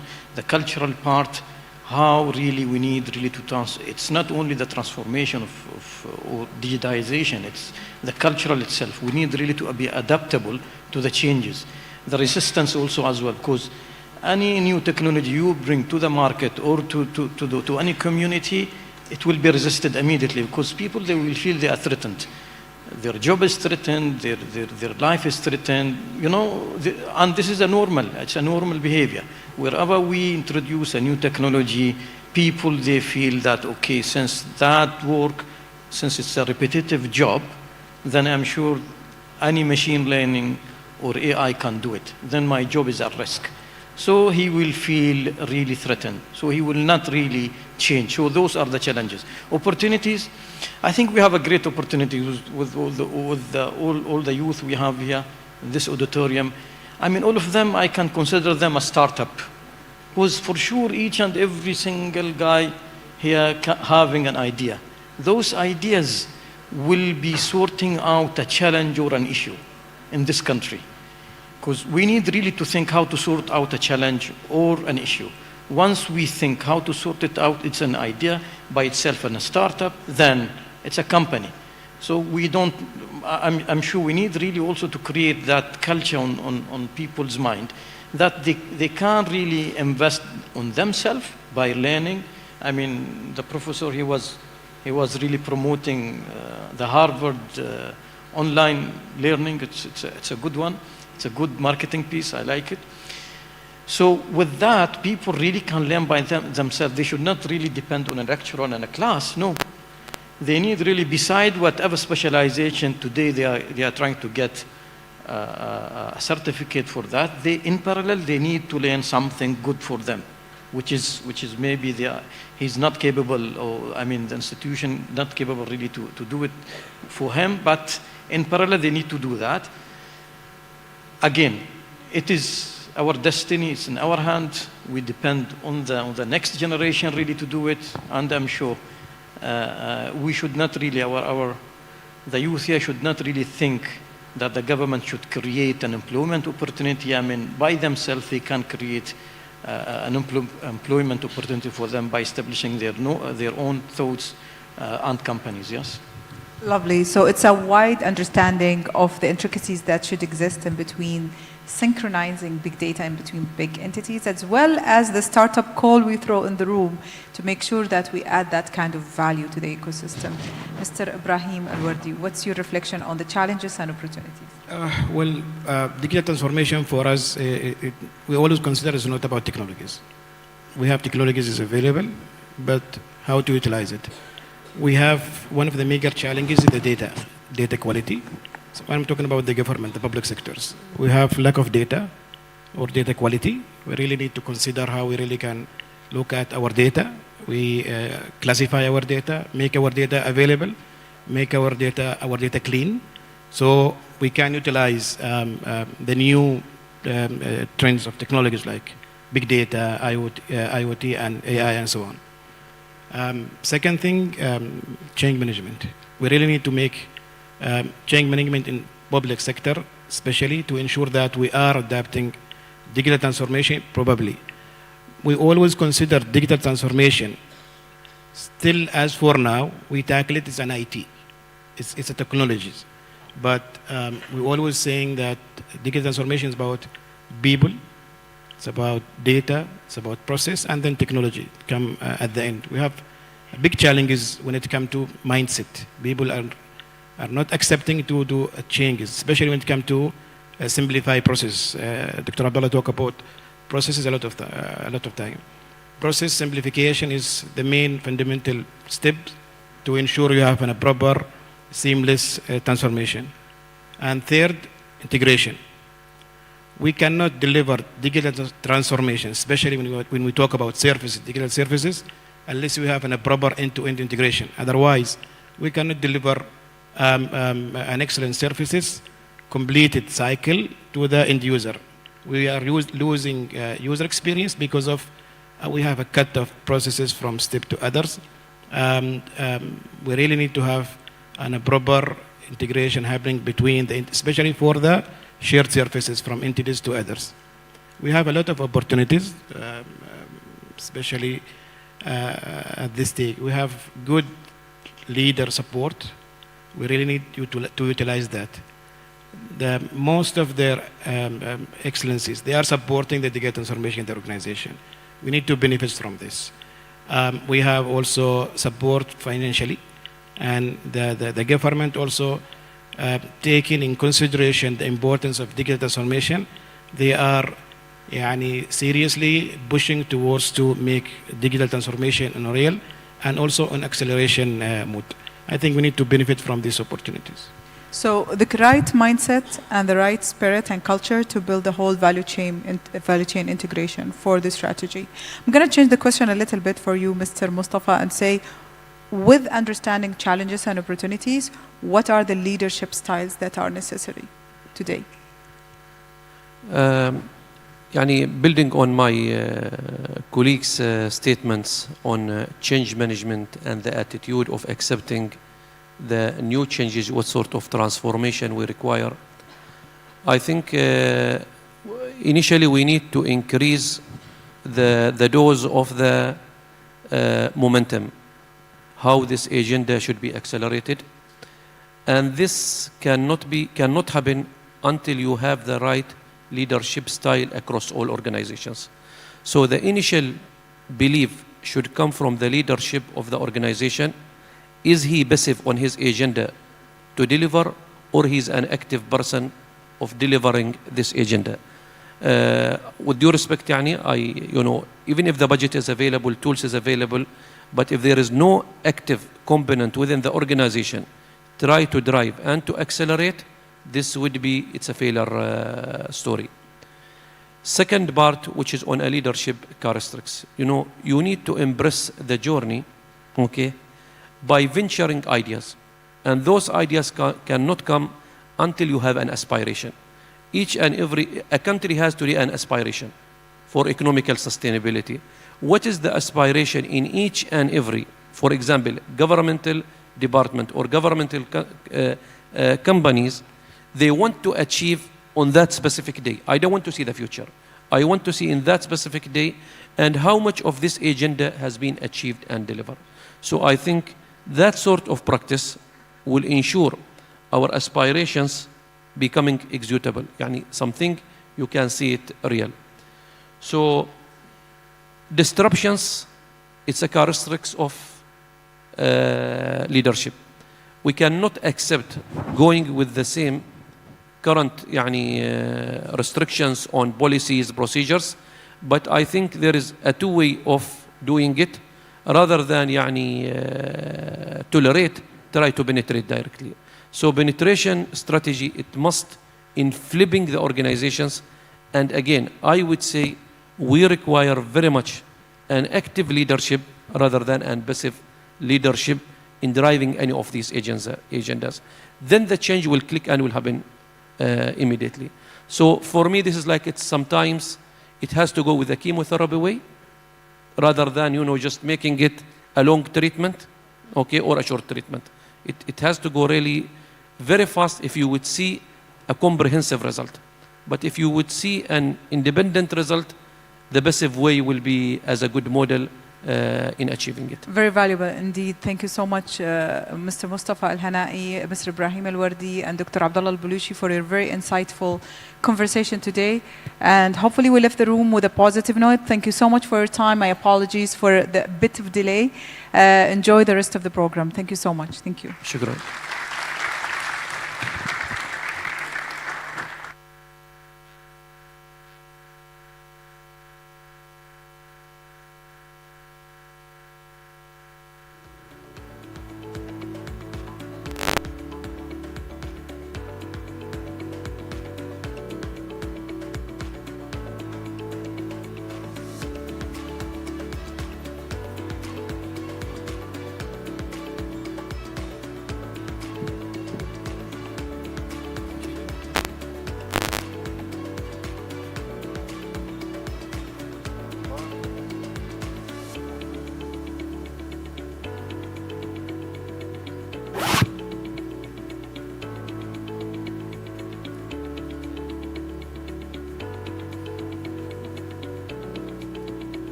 Thank you to each of our esteemed panelists for your insightful contribution to our discussion. And special thanks also to the exceptional moderator, Professor Huda Al-Khuzaimi, for making such a complex topic accessible and also interesting to us. Ladies and gentlemen, as we move forward with our program, we come to a very special moment where we have the opportunity to express our gratitude and to those who have made today's event possible. We would like to recognize our esteemed keynote speakers and valued sponsors whose support and contribution have been pivotal. We invite to the stage Your Excellency Sayyid Saoud Al-Busaidi, Governor of Muscat, Dr. Saeed Al-Rubai, Vice Chancellor, and Dr. Ahmed Al-Ma'mari, the Assistant Vice Chancellor for UTAS Muscat, to honor us to hand on our token of appreciation.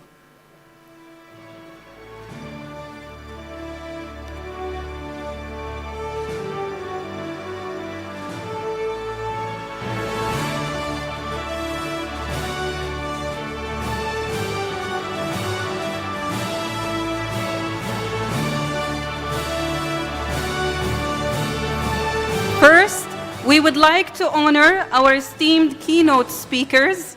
I would like to call on stage Professor Henry Leitner to receive his token of appreciation.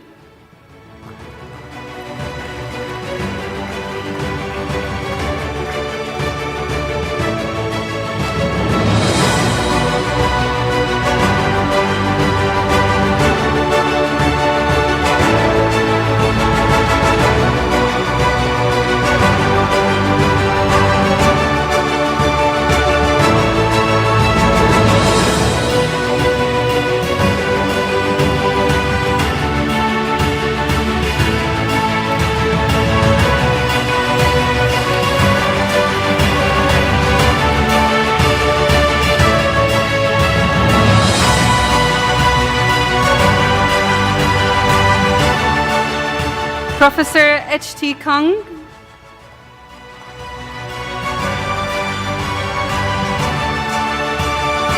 Dr. Daniel Donaldson.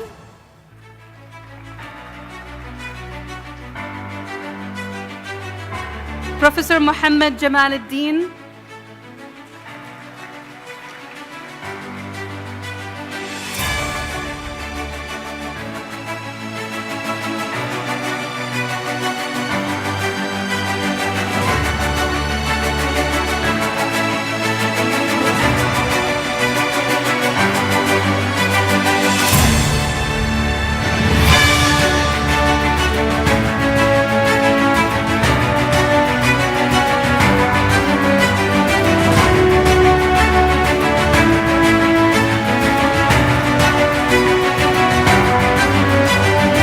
Dr. Daniel Donaldson.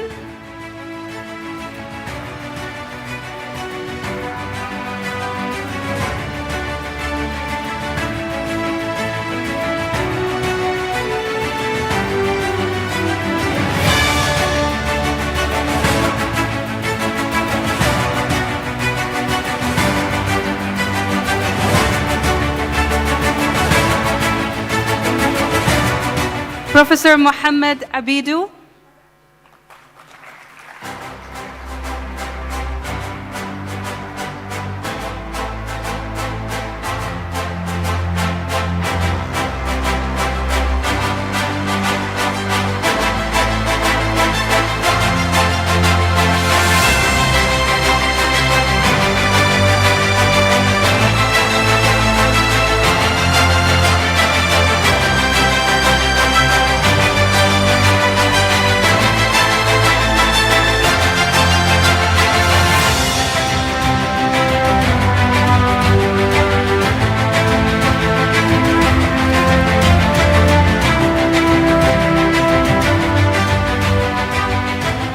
Dr. Catalina Lasuna.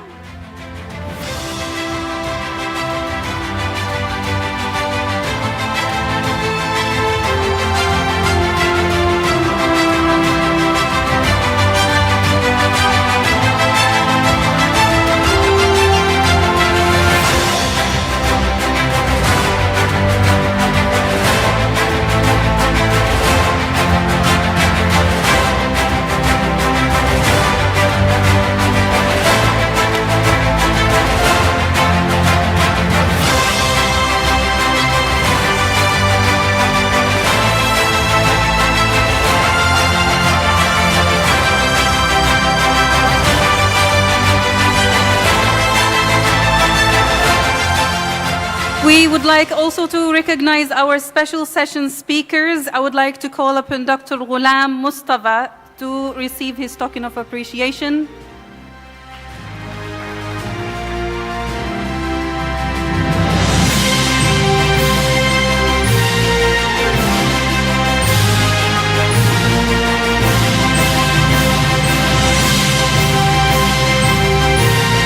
Dr. Ram Kumar Lekshi, I'm having trouble with pronouncing, it's a long name. Dr. Ram Kumar.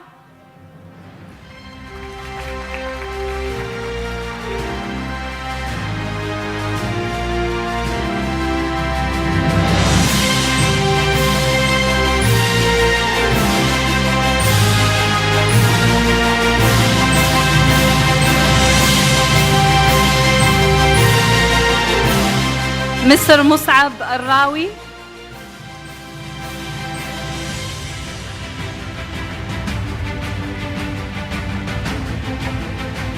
Dr. Hussein Kazim.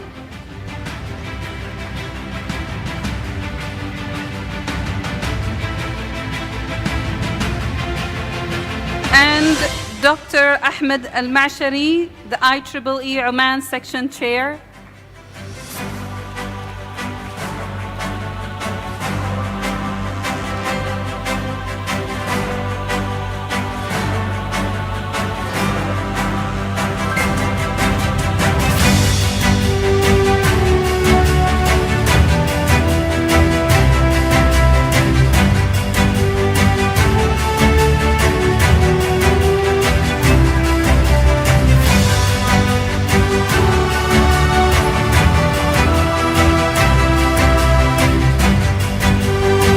I would like to call upon on stage Professor H.T. Kung.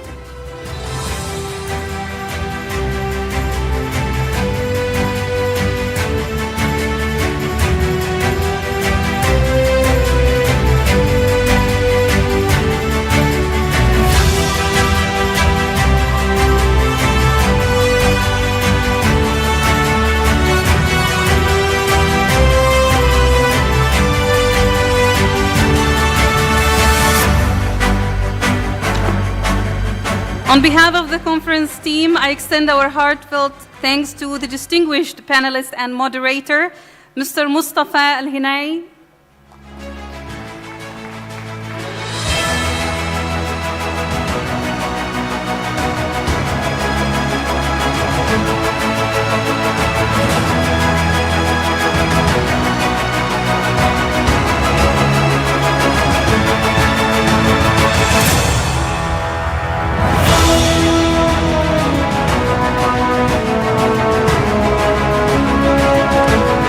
Mr. Ibrahim Al-Wardi.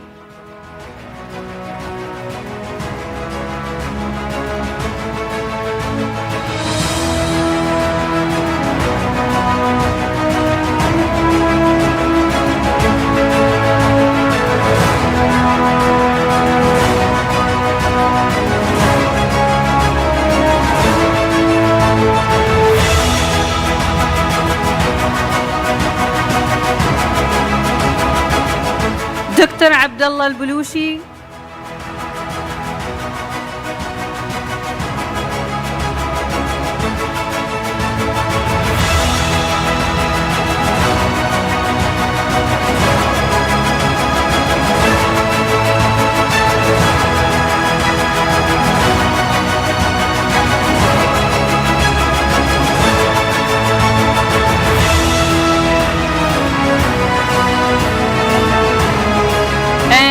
Professor Huda Al-Khuzaimi.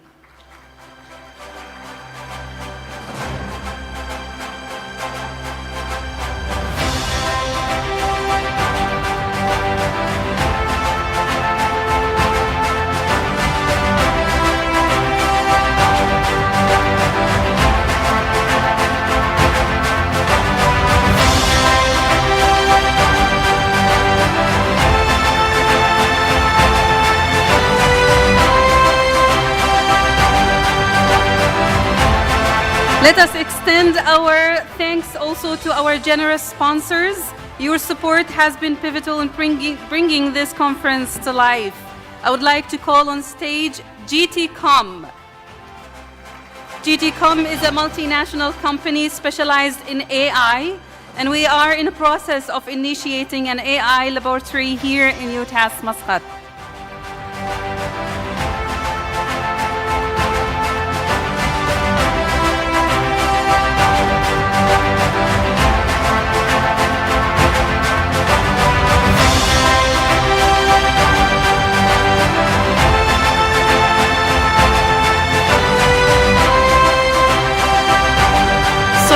International Bank.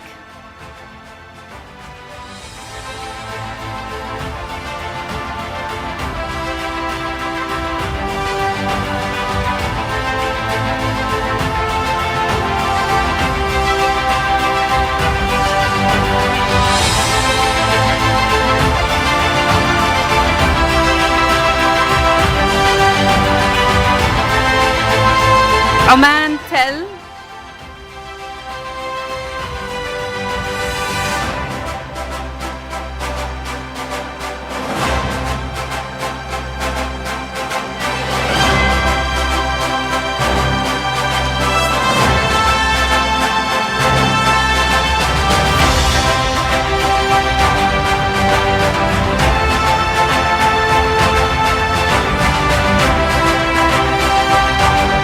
Uridu.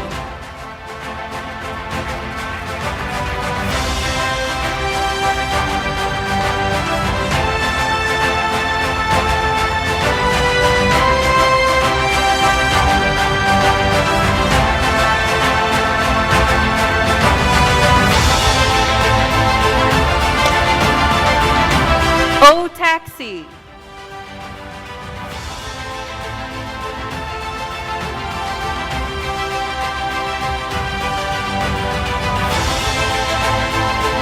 Petroleum Development Oman.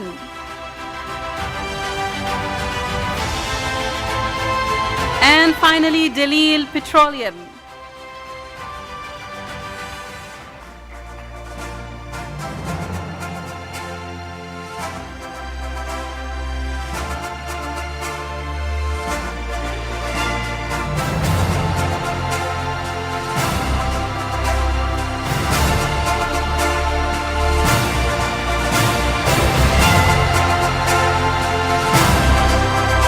And now we are privileged to announce a special moment of appreciation.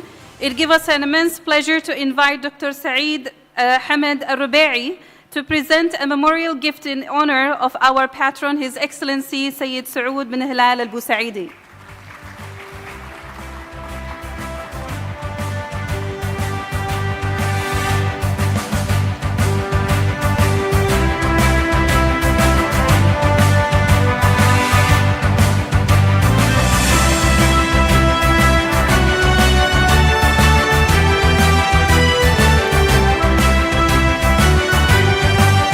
To commemorate this auspicious event and memorialize this special occasion, we invite all our awardees to please make your way to the stage for a group photo. Thank you.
Ladies and gentlemen, now after all that applause and appreciation, I think it's time to let you refuel.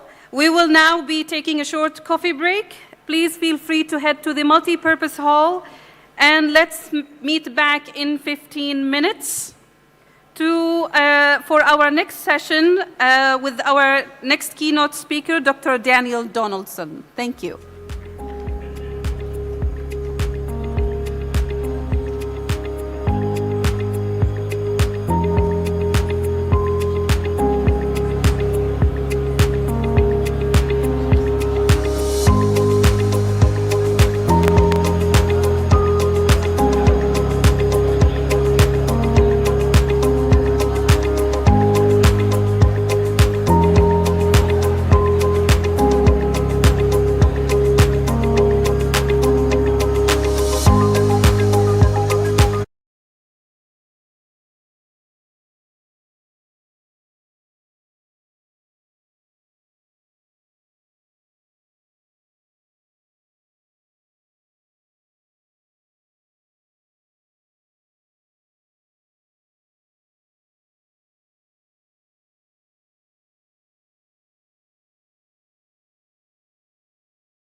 and had some great conversations. It's my pleasure now to introduce our next keynote speaker, Dr. Daniel Donaldson. He's an assistant professor in the Department of Electronic, Electrical, and Systems Engineering at the University of Birmingham. His research now addresses crucial topics like power system resilience, climate adaptation of critical infrastructures, and advanced planning for electricity distribution systems. As an active IEEE senior member, Dr. Donaldson also plays pivotal roles in shaping future standards and practices in power system planning. Now, he not only battles environmental challenges in power systems, but also fights the good fights in the committee rooms of IEEE. Let's give a warm welcome to Dr. Daniel Donaldson.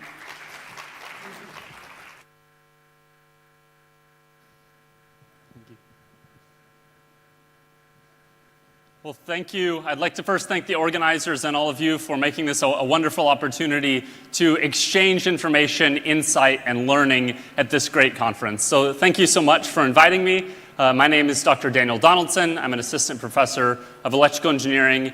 And today I'm going to be sharing some insights on planning and operation of our infrastructure systems in a changing world.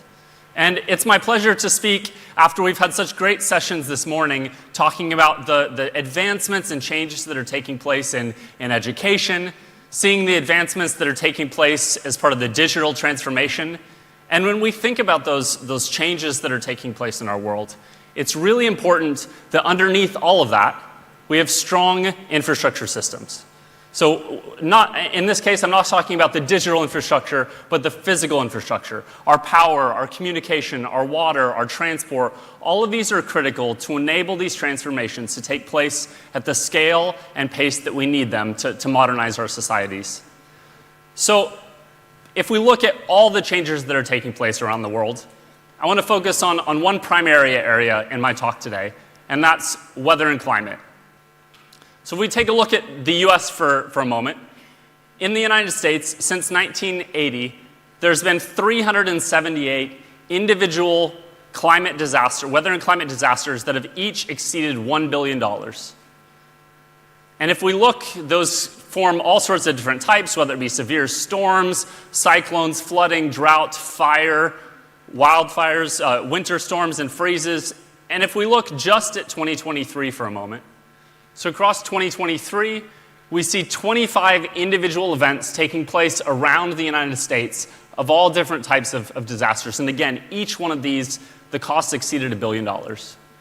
So weather and climate play a significant role in affecting the systems, affecting each of our lives today. And so when we look at this, when we think of the context, how does this affect how we design, how we plan, how we operate our infrastructure systems? It's critical that we're informing that with a view of weather and climate's impacts.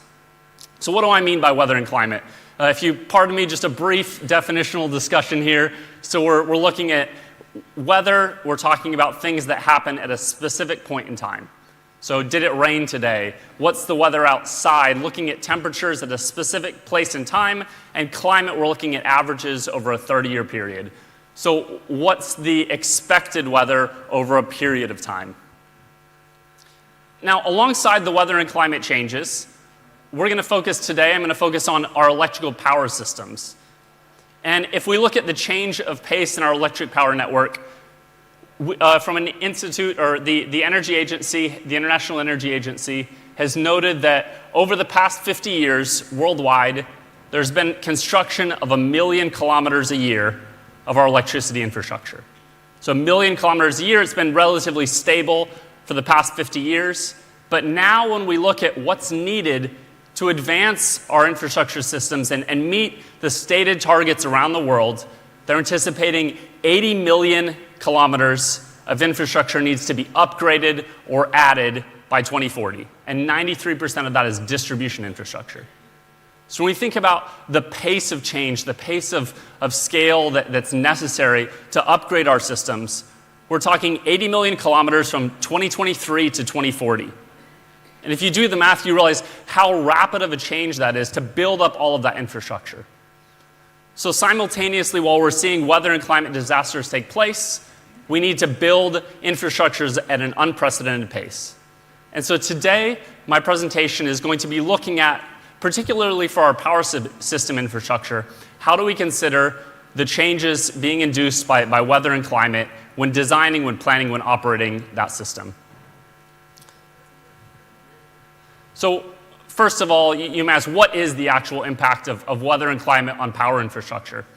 So if we look at our power infrastructure, again, taking some statistics from the US, 83% of major power outages were as a result of weather and climate. 83%. And when we think about that, what is a major outage? That's talking about outages with greater than 50,000 people being out of service. So when you think about the impacts of 50,000 people, we're talking about the large effects of these weather, these infrastructure patterns that are taking place, and we're only expecting that to grow with climate change. So worsening frequency of these events. When we talk about whether it be learning environments that are dependent on electricity, when we talk about these great facilities dependent on electricity, how can we make sure that these power outages don't grow with worsening climate effects? So in order to do that, I'm going to start with 3 areas. And the first, in which you would have heard a little bit about earlier this morning from IEEE, is objectives and planning criteria. What are the standards that need to be put in place to make sure that our systems behave or operate as designed? Things like reliability, things like resilience, things like affordability. How do we make sure that everyone can afford to pay for the energy that they use? So all of that needs to be defined at the outset, our objectives and planning criteria for our infrastructure systems. So moving beyond the objectives, we then need to think about what are our forecasts. So whether it be the energy demand or distributed energy resources like solar photovoltaics or electric vehicles or battery storage, hydrogen, what are the types of forecasts for each of those technologies so that we understand both their behavior and the cooling and heating demand that will drive an increase in energy. Similarly, from the discussion this morning, we talk about AI, data centers, digital transformation. All of those things come with increasing energy consumption. So how do we make sure that we can supply the necessary energy, not for today's demand, but for the demand in the future?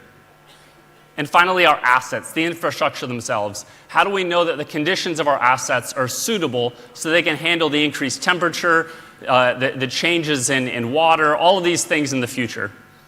And we can do that in 3 ways. 3 ways people try to handle this. The first is for our objectives and planning criteria, having good standards. You'll see one example of an IEEE standard here. You saw a few others this morning.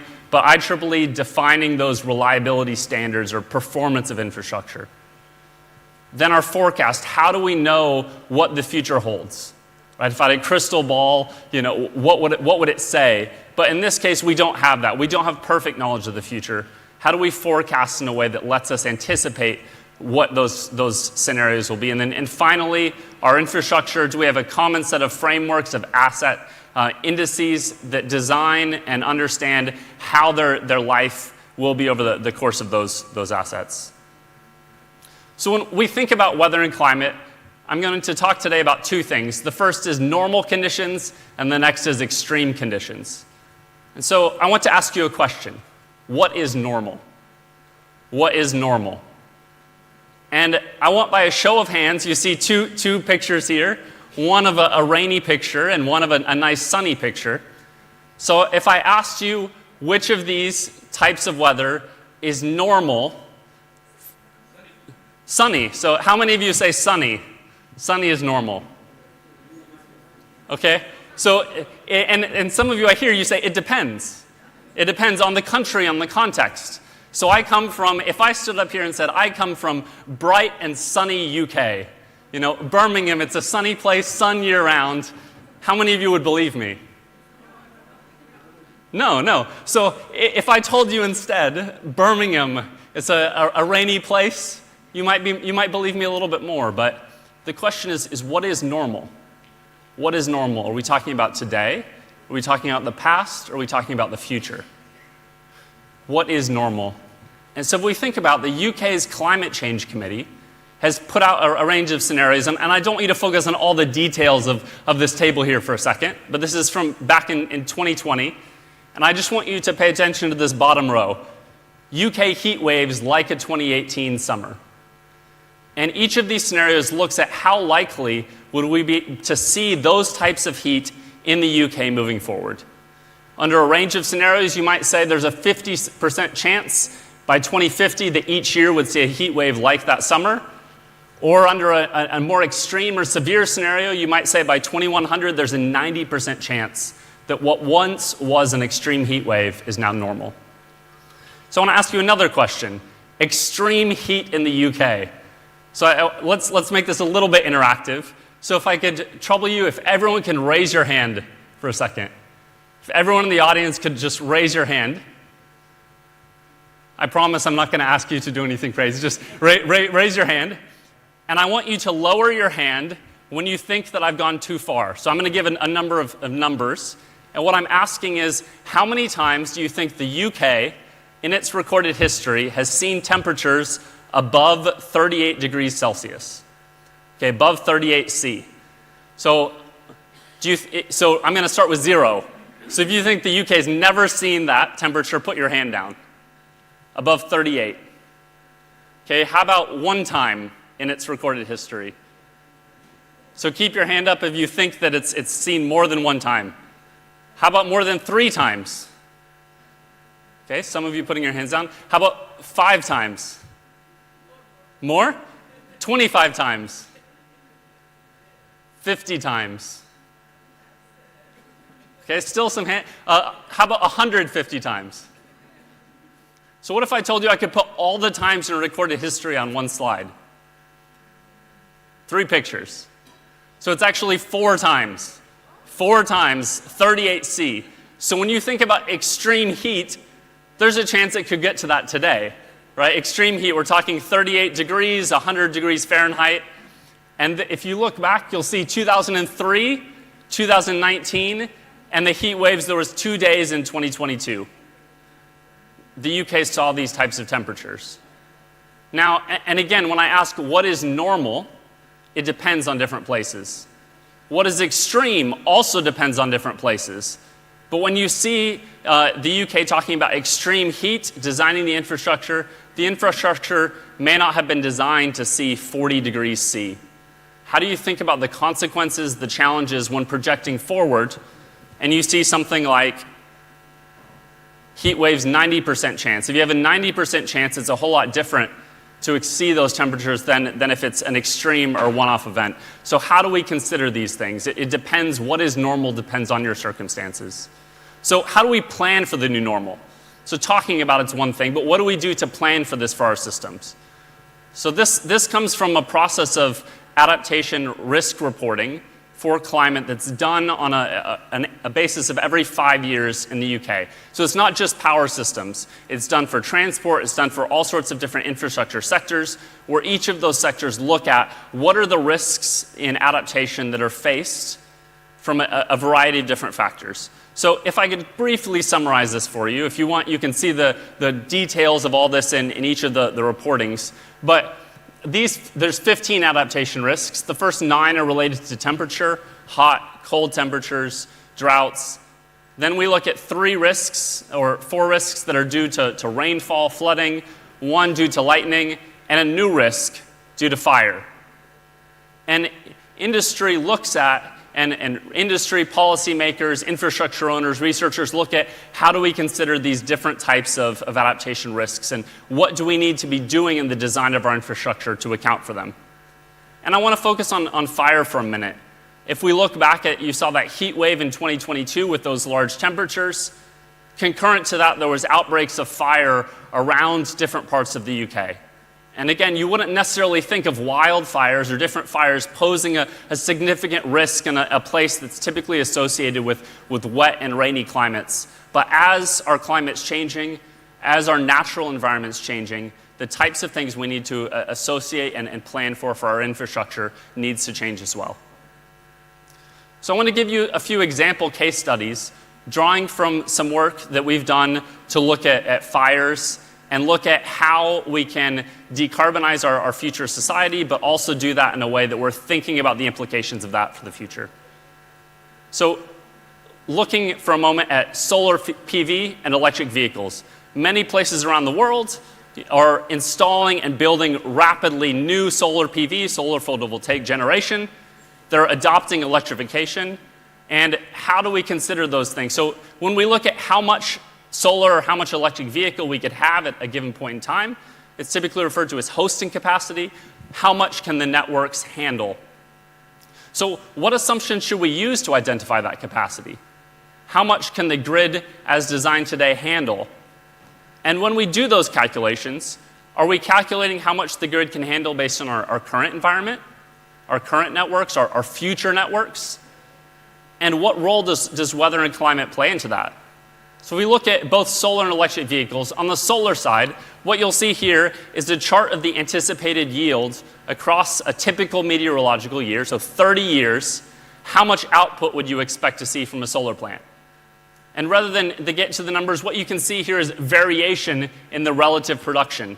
It may be more than average, it may be less than average. So which of these do you use in designing how much you anticipate your solar to produce when calculating the capacity of the grid? Similarly, for electric vehicles, what you'll see here is from a year of EV charging data, the profile of that electric vehicle in different temperatures. Now, there's a mix here of behavior and weather and climate, but the important thing to take away is that it varies with temperature. Whether that be driving patterns, you're using air conditioning in your car, you're more likely to drive, less likely to drive, it can change difference in profiles, which then needs to be accounted for when we plan our infrastructure for electrification. So planning for normal is one thing, but I want to take you on a story of planning for the extremes with electric vehicles. So using an example from California, at the end of 2022, there was approximately 1.1 million light-duty electric vehicles, or zero-emission vehicles. And a similar study looked at by 2035, there needed to be 50 billion in traditional electricity distribution grid investments to handle that in the future. 50 billion. But is that normal or is that extreme? So if you think about your electric vehicles, you plug in at different points in time, you charge your vehicles at different points in time. Should we assume everyone is going to charge simultaneously? Everyone plugs in their electric vehicle at the same time? Do you think that's a sensible assumption? That all of you are going to plug in at the same time? No. There's going to be some dispersion in that. It's going to even out. Maybe someone charges Monday, someone charges Tuesday, 4 p.m., 2 p.m., 1 a.m., different charging behaviors. So you could look at designing, maybe we should design for some typical scenario. Well, what happens when you evacuate from a natural disaster? So coincidentally enough, from 2017 to 2019, a similar number, 1.1 million evacuees this time. Not electric vehicles, but evacuees from wildfires. California was hit by a series of big wildfires, which resulted in the need to evacuate. So if you think about evacuating from a natural disaster, in today's world, you put the petrol in your vehicle, you leave. But what happens if your vehicles are now electrified? How do we plan for that? At this point, is everyone plugging in at the same time, or are they plugging in at different times? Well, if you think about that from an evacuation notice perspective, you have a wildfire. In today's environment, residents begin to evacuate. They drive to their destination, their evacuation is complete, and then they return home at some point. But we look at that now with an electrified fleet, it's not quite the same. If we look at the grid perspective, a fire may cause an outage. We now have less capacity to serve those electric vehicles. Now it's not necessarily simultaneous, but there's going to be some distribution in people that plug in their vehicles as soon as they're told to evacuate. Some people are leaving, but you can see a big influx in the demand for electricity to be able to charge those vehicles to evacuate to a necessary distance. So now we not only have a charge, but now those vehicles which plugged in one place under normal conditions are dispersed around the country, around the state to different areas. And now you've got mobile demand. And how we account for that can be challenging. Now you may say, well, I still don't believe you. You say there's a spike in load as wildfire, people were evacuating. Is this real? So I want to give you another example. It's coming ohm. National Grid ESO expects 2 gigawatts of a spike during the Euro 2020 final. So a football match and some tea kettles. So if you know, in the UK, many people drink tea. They enjoy their tea from an electric kettle. A kettle has a demand of approximately 1.8 kilowatts. And National Grid expected that 1.1 million people were going to plug their kettles in at a similar time. And they planned in the operational center to account for that. So what did it look like in reality? So you can track the football match from the power grid. The control center, you can see when was halftime of the match, because everyone around the country, or lots of people, were watching the same match. They all take a break at the same time at halftime. We all just left and we had a coffee break. So all of us had merged to a different environment. In this case, everyone leaves, they plug in their kettle, we have a spike of 1 gigawatt on the grid. So a kettle's 1.8 kilowatts.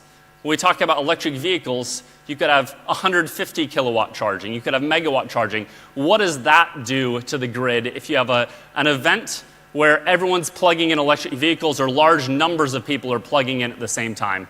Can we plan for those things?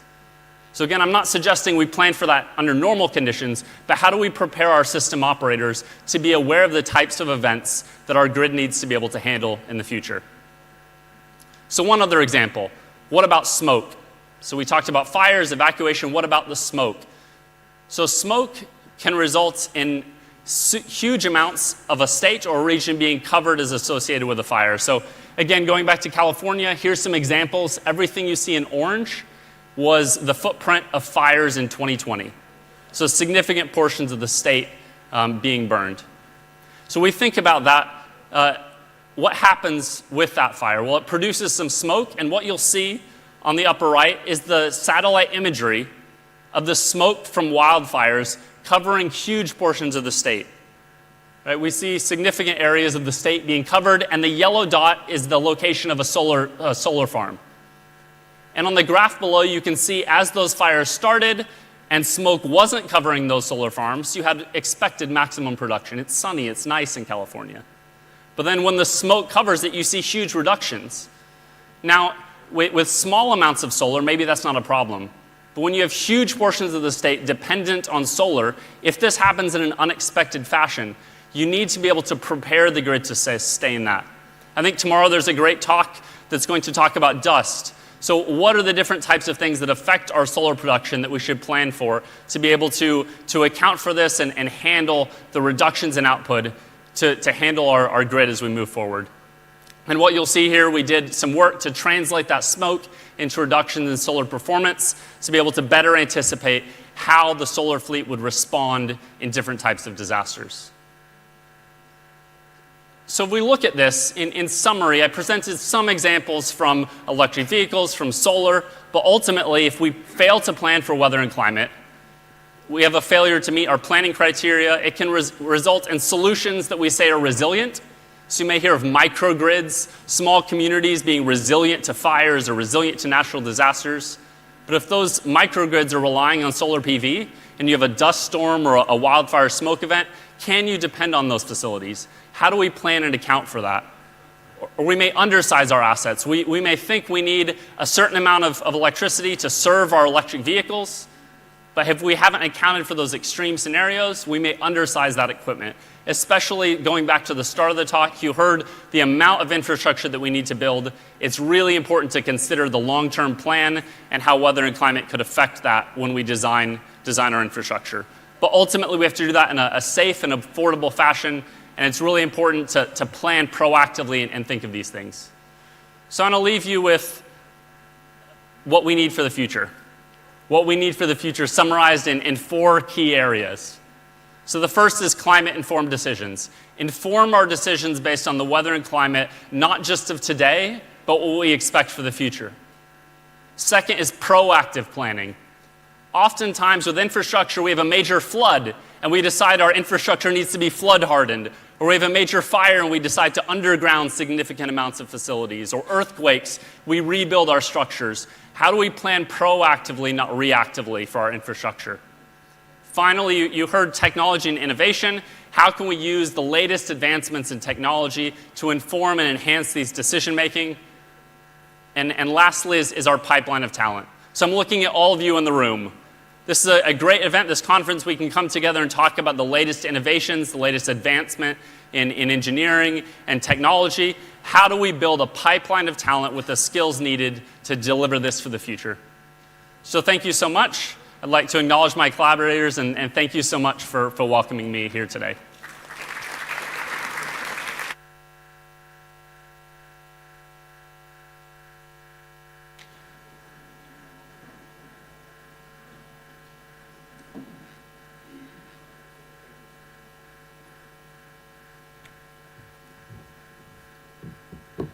Thank you, Dr. Donaldson, for your insightful presentation. I thought that it was a memory-provoking kind of presentation that we remember some of the abnormalities when it comes to weather. For now, ladies and gentlemen, we have reached that time of the day when we can all take a moment to relax and refuel. Lunch is served, and please make your way to the multi-purpose hall. This is also a great opportunity to network and share thoughts on the morning sessions. As you enjoy your meal, please remember that immediately following lunch, we will continue with our parallel sessions. You can check your programs for the specific times and locations for each session. Thank you very much.